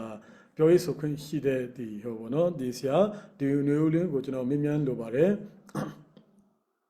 ဟုတ်ကဲ့ဒီကျွန်တော်မြင်းမြန်းလိုတဲ့မိခင်ကတော့ဒီမှာပေါ့နော်ဒီလက်ရှိဒီကျွန်တော်တို့ talk show အစီအစဉ်မှာကျွန်တော်တို့ဒီမြင်းမြန်းထားတဲ့ဒီမိခွန်းလေးပဲဖြစ်ပါတယ်ပေါ့နော်ဟုတ်ဒီလက်ရှိမှာပေါ့လေဒီချင်းလန်ကောင်စီမှာပေါ့နော်ချင်းလန်ကောင်စီပေါ်မှာဒီစီရဲမတူပီတိုင်းတဲ့အနေနဲ့ဘယ်လိုမျိုးသဘောထားရှိပါသလဲတဲ့ဒါလေးကိုပေါ့နော်ဒီအနာဂတ်မှာရောပူပေါင်းဆောင်ရွက်ဖို့ရန်အတွက်အစီအစဉ်ရှိပါသလားဆိုပြီးတော့မြင်းမြန်းထားတာကိုကျွန်တော်မြင်းမြန်းလိုပါတယ်ဟုတ်ကဲ့ပါဒီချင်းလန်းကောင်စီမှာသဘောထားတယ်ဆိုတာထက်ပေါ့နော်ဒီသူ့ရဲ့ဒီချင်းလန်းကောင်စီရဲ့ဒီမူဝါဒကိုဒါကျွန်တော်တို့တရင်တင်နေနဲ့လက်မခံနိုင်လို့ပါဒါကတော့ဟိုရှင်းပါတယ်ပေါ့နော်ဘာဖြစ်လို့လဲဆိုတော့ဒီကျွန်တော်တို့ဒီချင်းအမျိုးသားရေးတည်ဆောက်တဲ့အချိန်မှာဒီကျွန်တော်တို့ကချင်းပြည်နယ်မှာကမတူကွဲပြားတဲ့မျိုးနွယ်စုအများကြီးရှိပါတယ်အဲဆိုကျွန်တော်တို့ရဲ့အတန်အားလုံးကိုစုစည်းပြီးတော့မှကျွန်တော်တို့ဘုံသဘောတူညီချက်နဲ့တွားရင်တော့ဟိုအဆင်ပြေမယ်လို့ထင်တယ်အဲ့ဒီလိုခံယူချက်ရှိရတဲ့အတွက်လည်းဒီဆိုချင်းလန်းကောင်စီမှာဟိုဒီမပါဝင်ရချင်းဖြစ်ပါတယ်နောက်တစ်ခုကကြတော့ဒီကျွန်တော်တို့တတိချမှာတစ်ခုကတော့ဒီကျွန်တော်တို့ဒီဟိုစီရီယမတူပီတန်ရင်တဲ့အနေနဲ့ကတော့ဒီကျွန်တော်တို့ဒီချင်းလန်းကောင်စီမှာမပါတဲ့အတွက်ဒီတခြားသောဒီပါဝင်တဲ့အဖွဲ့အစည်းတွေအင်အားစုတွေပုံမှာလဲကျွန်တော်တို့အနေနဲ့ဟိုရန်သူလို့မတတ်မှတ်ထားပါဘူးဒါကတော့လုံးဝဒါရှင်းပါတယ်ကျွန်တော်တို့အနေနဲ့ဟိုပူပေါင်းလှုပ်ဆောင်နိုင်တဲ့အရာတွေပုံမှာလဲကျွန်တော်တို့အနေနဲ့ဟိုပူပေါင်းလှုပ်ဆောင်မယ်လက်တွဲလှုပ်ဆောင်မယ်နောက်တစ်ခုကကျတော့ဒီကျွန်တော်တို့ဒီနိုင်ငံရေးခံယူချက်မတူတဲ့အတွက်သူလဲသူလန်းနဲ့သွားမယ်ကျွန်တော်တို့လဲကိုလန်းနဲ့ကိုသွားမယ်ဒါပေမဲ့ဒီတစ်ချိန်ကြရင်တော့ဒါကျွန်တော်တို့ကစုံမှတ်တော့ရှိလာမှာပါအဲ့ဒါလေးပဲပြောချင်ပါတယ်ခင်ဗျကျေးဇူးတင်ပါတယ်ဟုတ်ကဲ့ပါဟုတ်ကဲ့ကျေးဇူးတင်ပါတယ်ခုဆက်လက်ပြီးတော့ကျွန်တော်မြင်းမြန်းလို့တဲ့မိခွန်းကတော့ဒီ IDA တိုက်နယ်အုပ်ချုပ်ရေးအဖွဲ့မှုဖြစ်တဲ့ဒီအုပ်ချုပ်ရေးမှုတပါယုံသိန်းကိုမြင်းမြန်းလို့ပါတယ်ဒီလက်ရှိမှာပေါ့လေဒီကျွန်တော်တို့ဒီ IDA တိုက်နယ်တွင်းမှာပေါ့နော်ဒီချင်းလင်းကောင်စီကိုထောက်ခံတဲ့ပြည်သူတွေကိုဒီ CDF တိုင်ရင်တဲ့အနေနဲ့ဒါနှိမ့်ဆက်ဒါတော့ဖန်ဆီးတာတော့လုပ်တယ်လို့သူတို့တည်င်းနေရတယ်လို့ပြောတယ်ပေါ့နော်ဒီအပေါ်မှာရောအုပ်ချုပ်ရေးမှုအနေနဲ့ဒါတကယ်လားဒါတကယ်ဟုတ်ပါသလားပေါ့နော်ဒီချင်းလက်ကောင်စီကိုစန့်ကျင်ရင်တော့တခါတည်းပြည်တံပေးတယ်တော့ဘာလို့ပြောတဲ့အရာပေါ်မှာလဲအုပ်ချုပ်ရေးမှုအနေနဲ့ရောဘယ်လိုဖြေရှင်းလို့ပါတလဲခင်ဗျာဟုတ်ကဲ့ကျွန်တော်တို့ဒီအိုက်တာတက်နေမှာဆိုရင်ဒီပြည်သူလူထုကချင်းလန်း CC ရဲ့မူဝါဒလဲပြည်သူလူထုကမသိပါဘူးနားမလဲဘူးကျွန်တော်တို့အုပ်ချုပ်ရေးပိုင်းလောက်ကပဲအနေအချင်းနားလဲတာဖြစ်ပါတယ်ဒါကြောင့်ကျွန်တော်တို့ကဒီအခုချိန်ထိ ICNC ရဲ့မူဝါဒကြောင့်ပြည်သူကိုရိုက်တယ်နှက်တယ်ဆိုတာအခုထိမရှိပါဘူးဒီပေါ့ဒီတမန်တရင်ဖက်မှာပါဝင်တဲ့ ဓမ္မတရင်ကိုအားပေးတဲ့လူတွေကပဲဒီလိုမျိုးအပြောဆိုတွေကိုပြောကြလိမ့်မယ်လို့ပြောချင်ပါတယ်ကျေးဇူးတင်ပါတယ် ဟုတ်ကဲ့ပါဟုတ်ကဲ့အထူးပဲကျေးဇူးတင်ရှိပါတယ်ဒီကနေ့ပေါ့နော်ဒီမတူပီထမ်ကနေကျင်းပပြုလုပ်တော့ဒီထောက်ရှိုးအမေးဖြေအကန်ဒအစီအစဉ်မှာကျွန်တော်တို့ဖိတ်ကြားထားတဲ့ဧည့်သည်တော်တွေကတော့ကျွန်တော်တို့ဒီချင်းပြည်သူ့ကာကွယ်တပ်ဖွဲ့မတူပီမှာဒီတရင်ရဲ့အကြီးအကဲလည်းဖြစ်တရင်ရဲ့တရင်မှုလည်းဖြစ်တော့ဒီစလိုင်းတက်ရှိနဲ့ဒါပြင်ကျွန်တော်တို့တရင်ရဲ့ဒီပြောရေးဆိုခွင့်ရှိသူဒါစလိုင်းနွေဦးလင်းပေါ့နော်နောက်ပြီးတော့ဒီမြို့နယ်အုပ်ချုပ်ရေးဖွဲ့ဒီတိုက်နယ်အုပ်ချုပ်ရေးရဲ့တာဝန်ရှိဆုံးပုဂ္ဂိုလ်ဖြစ်တော့ဒီတိုက်နယ်အုပ်ချုပ်ရေးမှုစလိုင်းရောက်ပါယောင်တင်းတို့ပေါ့နော်ဒီကနေ့မတပီထမနဲ့ပြုလို့တော့ဒီအမေပြေကနအစစ်မှာအထူးဧည့်သည်တော်များဖြစ်နေကျွန်တော်ဖိတ်ခေါ်ပြီးတော့ဒီအများပြည်သူသိရှိလို့တော့ဒါမေခွန်များကိုကျွန်တော်မြင်မြန်သွားတာဖြစ်ပါတယ်ဒါအပြင်ကျွန်တော်တို့ဒီကနေ့ပြုလို့တော့ဒီအစီအစဉ်မှာပေါ့နော်ကျွန်တော်ထပ်မံပြီးတော့သိရှိလို့တော့မေခွန်များရှိခဲ့ပါကကျွန်တော်တို့ comment section မှာကျွန်တော်မြင်မြန်နိုင်ပါတယ်ဒီကျွန်တော်တို့ဒီသက်ဆိုင်ရာဒီအဖွဲ့အစည်းကနေပြီးတော့ပေါ့နော်ဒီကျွန်တော်ဒါအကောင့်ဆုံးပြန်လဲပြီးတော့ဖြစ်ရှင်းပြီးတော့ကျင်းအားရမယ်လိမ့်မယ်လို့လည်းကျွန်တော်မျှော်လင့်နေပေါ့နော်ဒါကြောင့်ဒီကနေ့ live ကိုကြည့်ရှုအားပေးကြတော့ယနေ့ရဝေးမှာမိဘပြည်သူအပေါင်းတို့ကိုဒါမတူပီထမ်မီဒီယာကနေပြီးတော့အထူးပဲကျေးဇူးတင်ရှိပါကြောင်းပြောကြားရင်းနဲ့ဒီကနေ့ကျင်းပပြုလုပ်တော့ဒီထောက်ရှိုးစီစဉ်ကိုဒီမှာပဲရန်နာလိုက်ရပါတယ်အထူးပဲကျေးဇူးတင်ရှိကြောင်းပြောကြားလိုပါတယ်ဟုတ်ကဲ့အခုဆက်လက်ပြီးတော့ဒီနေဦးလင်းရနဲ့ပြီးတော့ပြောကြားလို့များရှိသေးတယ်လားခင်ဗျနောက်ဆုံးဒီဘုံနော်ဒီထောက်ရှိုးမပိတ်ခင်လေးမှာထပ်မံပြီးတော့ဖြည့်စွက်ချင်တော့ဒါစကလုံးများရှိခဲ့မယ်ဆိုရင်ထပ်မံပြီးတော့ပြောကြားပြီးဖို့ရန်အတွက်အစီအစဉ်ဖြစ်ပါတယ်ဟုတ်ကဲ့ကျေးဇူးတင်ပါတယ်အခုလိုကျွန်တော်အချိန်ခဏပြန်ပေးရတဲ့ဒီနေ့အစီအစဉ်မှာပေါ့ဒီကျွန်တော်တို့ကိုဒီဆွေးနွေးခွင့်ပေးတဲ့ဒီမတူပီတိုင်းကိုလည်းကျေးဇူးတင်တယ်ပြီးတော့မှဒီနိုင်ငံတကာမှာရှိတဲ့ဒီကျွန်တော်တို့မတူမျိုးနွယ်စုအားလုံးကိုလည်းကျေးဇူးတင်တယ်ဒီနောက်ဆုံးအနေနဲ့ပြောကြားချင်ကတော့ဒီကျွန်တော်တို့ကဒီတော်လန်ရေးကဒီ၃နှစ်ခီးရှိပြီပေါ့နော်ကျွန်တော်တို့အကွဲပြားမှုတွေမတူညီမှုတွေအများကြီးရှိတယ်ဒါပေမဲ့ဘာဖြစ်ဖြစ်ကျွန်တော်တို့ဒီကွဲပြားမှုတွေမတူညီမှုတွေကိုကျွန်တော်တို့ဒီလမ်းပါကိုမရောက်စေပဲပေါ့နော်ကျွန်တော်တို့အတူတကွစီစီလုံးလုံးနဲ့ဘယ်လိုရှေ့ဆက်နိုင်မလဲဆိုတဲ့ဟာမျိုးတွေကိုထည့်ပြီးစဉ်းစားစေချင်တယ်နောက်တစ်ခုကကျတော့ဒီမြေပြင်မှာရှိတဲ့ဒီကျွန်တော်တို့ကာကွယ်ရေးတရင်အတီးတီးပေါ့နော်တရင်1 2 3 4 5ပေါ့နော်အဲ့မှာရှိတဲ့ဒီရဲဘော်တွေအနေနဲ့လဲတက်နိုင်တော့အကောင်းဆုံးလုပ်နေတဲ့ဒီအရာတွေပုံမှန်လဲပြပမှာရှိတဲ့ဒီကျွန်တော်တို့မျိုးနယ်စုမှာရှိတဲ့မိဘတွေညီကိုမောင်နှမတွေကလည်းယုံကြည်မှုနဲ့ဆက်လက်ဝန်ရအားပေးပါကျွန်တော်တို့မှာပြည့်စုံမှုမရှိဘူးကျွန်တော်တို့နောက်မှာပြည်သူကပဲကျွန်တော်တို့ကိုအများနဲ့ကြားကန်ပေးတဲ့ဖြစ်တဲ့အတွက်ဒီအခုချိန်ထိပေါ့ဒီစီရီယက်မတူပီတန်ရစ်တစ်ပုံမှာပါဝင်ပေးတဲ့ဒီကျွန်တော်တို့မတူမျိုးနယ်စုတွေတခြားသောပြည်ပအလှူရှင်တွေကိုလည်းကျေးဇူးတင်တယ်ပြီးတော့မှဒီတခြားသောတန်ရင်တွေအတွက်လှူပေးတဲ့ပြည်သူတွေကိုလည်းကျွန်တော်တို့အနေနဲ့ကျေးဇူးတင်တယ်ဆက်လက်ပြီးတော့မှပဲကျွန်တော်တို့ဒီတော်လန်ရေးကအရွေးတစ်ခုရောက်နေပြီပန်းနိုင်ငံမြင်နေရပြီကျွန်တော်တို့ဒီချိန်မှာဘာဖြစ်ဖြစ်ဒီကျွန်တော်တို့မျိုးနယ်စုမတူညီမတူကွဲပြားမှုတွေများပေမဲ့ကျွန်တော်တို့ရဲ့ပြောလိုက်တဲ့စကားတစ်ခွန်းကျွန်တော်တို့ရဲ့လှုပ်လိုက်တဲ့အမူအရာတစ်ခုဒီတော်လန်ရေးအတွက်ကောင်းကျိုးဖြစ်စေသလားဆိုးကျိုးဖြစ်စေသလားကိုပြန်ပြီးတော့မှအမြဲသုံးသပ်ပေးပါကျွန်တော်တို့ကဒီ line ပေါ်မှာစကားကိုအလွယ်တကူပြောလို့ရတယ်ဝေဖန်လို့ရတယ်ဒါပေမဲ့ဒီကျွန်တော်ထင်ပါတယ်ရဲဘော်တီတီတရင်တီတီကတော့ဒီဝေဖန်မှုတွေမှာအပြုသဘောဆောင်တဲ့ဝေဖန်မှုတွေပါလာတယ်ဆိုရင်ကျွန်တော်တို့ကတော့အမြဲတမ်းပြုပြင်မှုအဆင်သင့်ပါဒါမှမဟုတ်ဘဲနဲ့ကျွန်တော်တို့ကိုဒီလူမျိုးရေးရတော့လကောင်းပေါ့နော်တွေးခွဲတဲ့ဟာမျိုးတွေကျွန်တော်တို့ဒီတရင်စကားအခြေအမြစ်မရှိဘဲနဲ့ကြားရတဲ့အခြေအနေပေါ်မှာဒီတရင်တွေကိုဝေဖန်ပုတ်ခတ်တာလူပုဂ္ဂိုလ်တွေကိုပုတ်ခတ်တာကဒီကျွန်တော်တို့ဘာကောင်းကျိုးရှိစေလဲပေါ့နော်ဒီပြောတဲ့သူတွေကိုလည်းကျွန်တော်တို့ပြန်ပြီးတော့မှသုံးသပ်စေချင်တယ်နောက်တစ်ခုက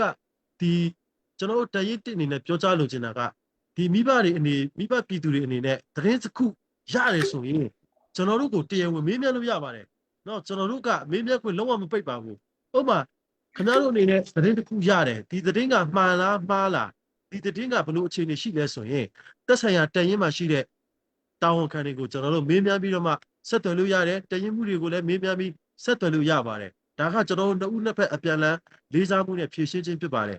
ကျွန်တော်တို့အခုဒီ social media ကိုတုံးချအားဖြင့်ဒီတော်လန်ရေးမှာကျွန်တော်တို့ကကောင်းကျိုးဖြစ်စေဖို့ တော်လှန်ရေးအတွက်အထောက်ပံ့ဖြစ်စေဖို့အတွက်ပဲကျွန်တော်တို့ကတော့ရည်ရွယ်ပါတယ်ဒါကြောင့်မလို့ဒီနေ့ဘာပဲဖြစ်ဖြစ်ဒီနိုင်ငံတကာမှာရှိတဲ့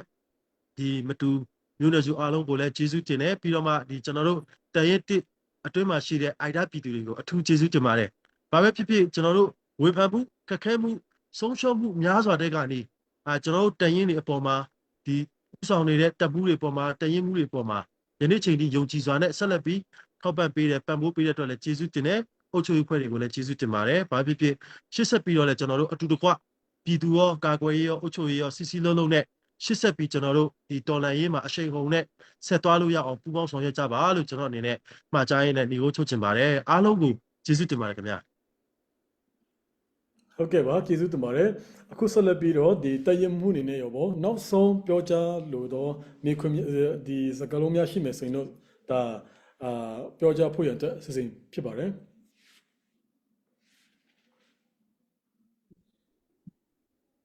က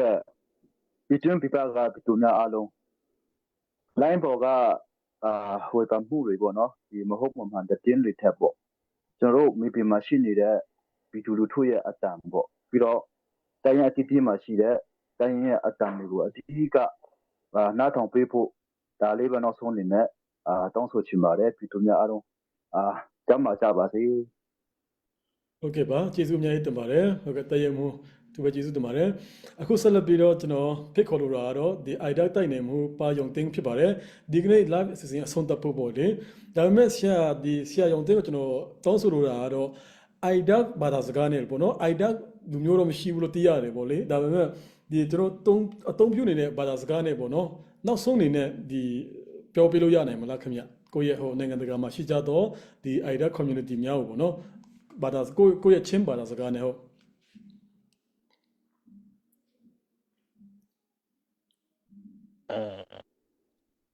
Ramdang komel pung pina hel se atutu aphit apyat hel se namni namngai sa di ta ga kam om pung pitu lu thu hel se nan dia set wa okoi ni then ni ti te an chial ngai uti tuni na ko matupi tham glong at sen ka ba ko mel pung Ramdang komel pung na bian na on tung na san mu thai dong a kum tak ti ti ti Mangumဟုတ်ကဲ့ပါအခုဒီကနေ့ live အစီအစဉ်မှာပေါ့နော်ဒီကျွန်တော်တို့ဒီဖိတ်ခေါ်ထားတော့အထွေအတဲတော့တူအနေနဲ့ပေါ့နော်ဒီကျွန်တော်တို့ဒီမိများလို့တော့မိခွင့်များကိုကောင်းမွန်စွာဖြေချပေးပြီးပြင်ပေါ့နော်ထပ်မံဖြည့်ဆွတ်ပေးတဲ့အတွက်ကြောင့်လည်းထွေကျေးဇူးတင်ရှိပါတယ်အခုကျွန်တော်အနေနဲ့နောက်ဆုံးအဆုံးသတ်အနေနဲ့ပေါ့နော်ဒီ Federal Democracy ပေါ့လေဒီတိုက်ပွဲမှာဒီလှုပ်ရှားမှုမှာပေါ့နော်ဒီတမိုင်းမှာဒီတာဝန်ကျနေခဲ့ပြီးပေါ့နော်တမိုင်းကောင်းပိုင်ဆိုင်ထားတော့ဒီ IDAC လူထုကိုလည်းအထူးပဲကျေးဇူးတင်ရှိကြောင်းဒါဒီမတူထားမနေနဲ့ပေါ့လေဒါဂုံရွာမြောက်ပါကြောင်းပြောကြားလိုပါတယ်ဒီအပြင်ဒီ Federal Democracy ရရှိရေးအတွက်ရပေါ့နော်ကျွန်တော်တို့အားလုံးထပ်မံပြီးတော့အတူတကွဝိုင်းဝန်းရုန်းကန်ကြဖို့ရန်စ조사အတူတကွစ조사ကြမယ်လို့ဒါအားပေးတိုက်တွန်းရင်းနဲ့ဒီကနေ့ပြုလုပ်တော့ဒါမတူထားမှာပြုလုပ်တော့ဒီချင်းပြည်သူ့ကာကွယ်တပ်ဖွဲ့မတူတိုင်းရင်တဲ့လျော်တိုင်းရင်နဲ့ဒီမတူပြီး IDA အတိုင်းနဲ့အုပ်ချုပ်ရေးမှုဖွဲ့တော်နဲ့တူတကွပြုလုပ်တော့အမေဖြစ်အစီအစဉ်ခန္ဓာဒီမှာတင်ပြီးဆုံးကြောင်းပြောကြားရင်းနဲ့အားလုံးကိုကျေးဇူးတင်ရှိကြောင်းပြောကြားလိုပါတယ်အထူးပဲကျေးဇူးတင်ရှိပါတယ်နောက်ပြန်တွေ့ပါမယ်ဟုတ်ကဲ့ကျေးဇူးတင်ပါတယ်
sắc hầm la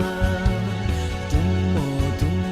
cái khô la lô la cái khô ga ôm thế na với mu sắc hầm la tung mò cái khô la la cái khô ga ôm thế na với mu sắc hầm cái này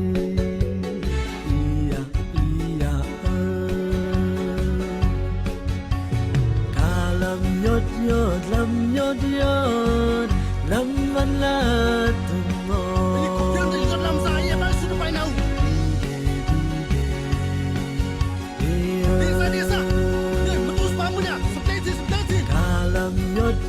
làm nhót làm văn la từng mò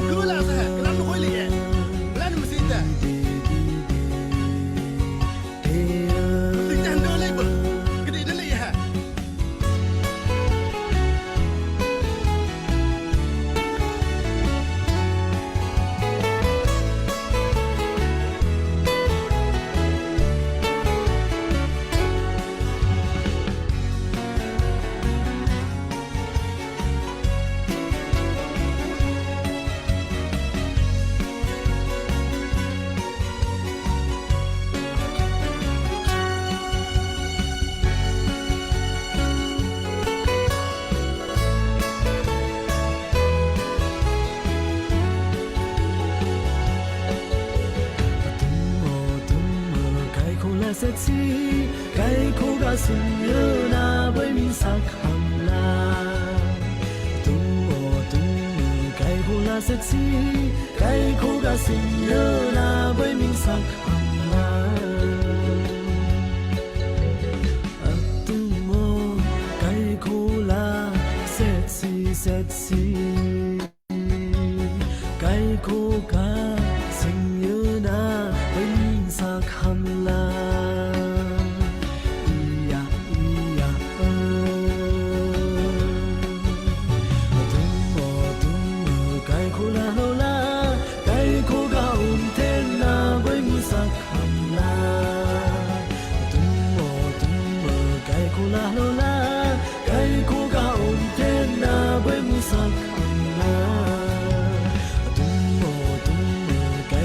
sexy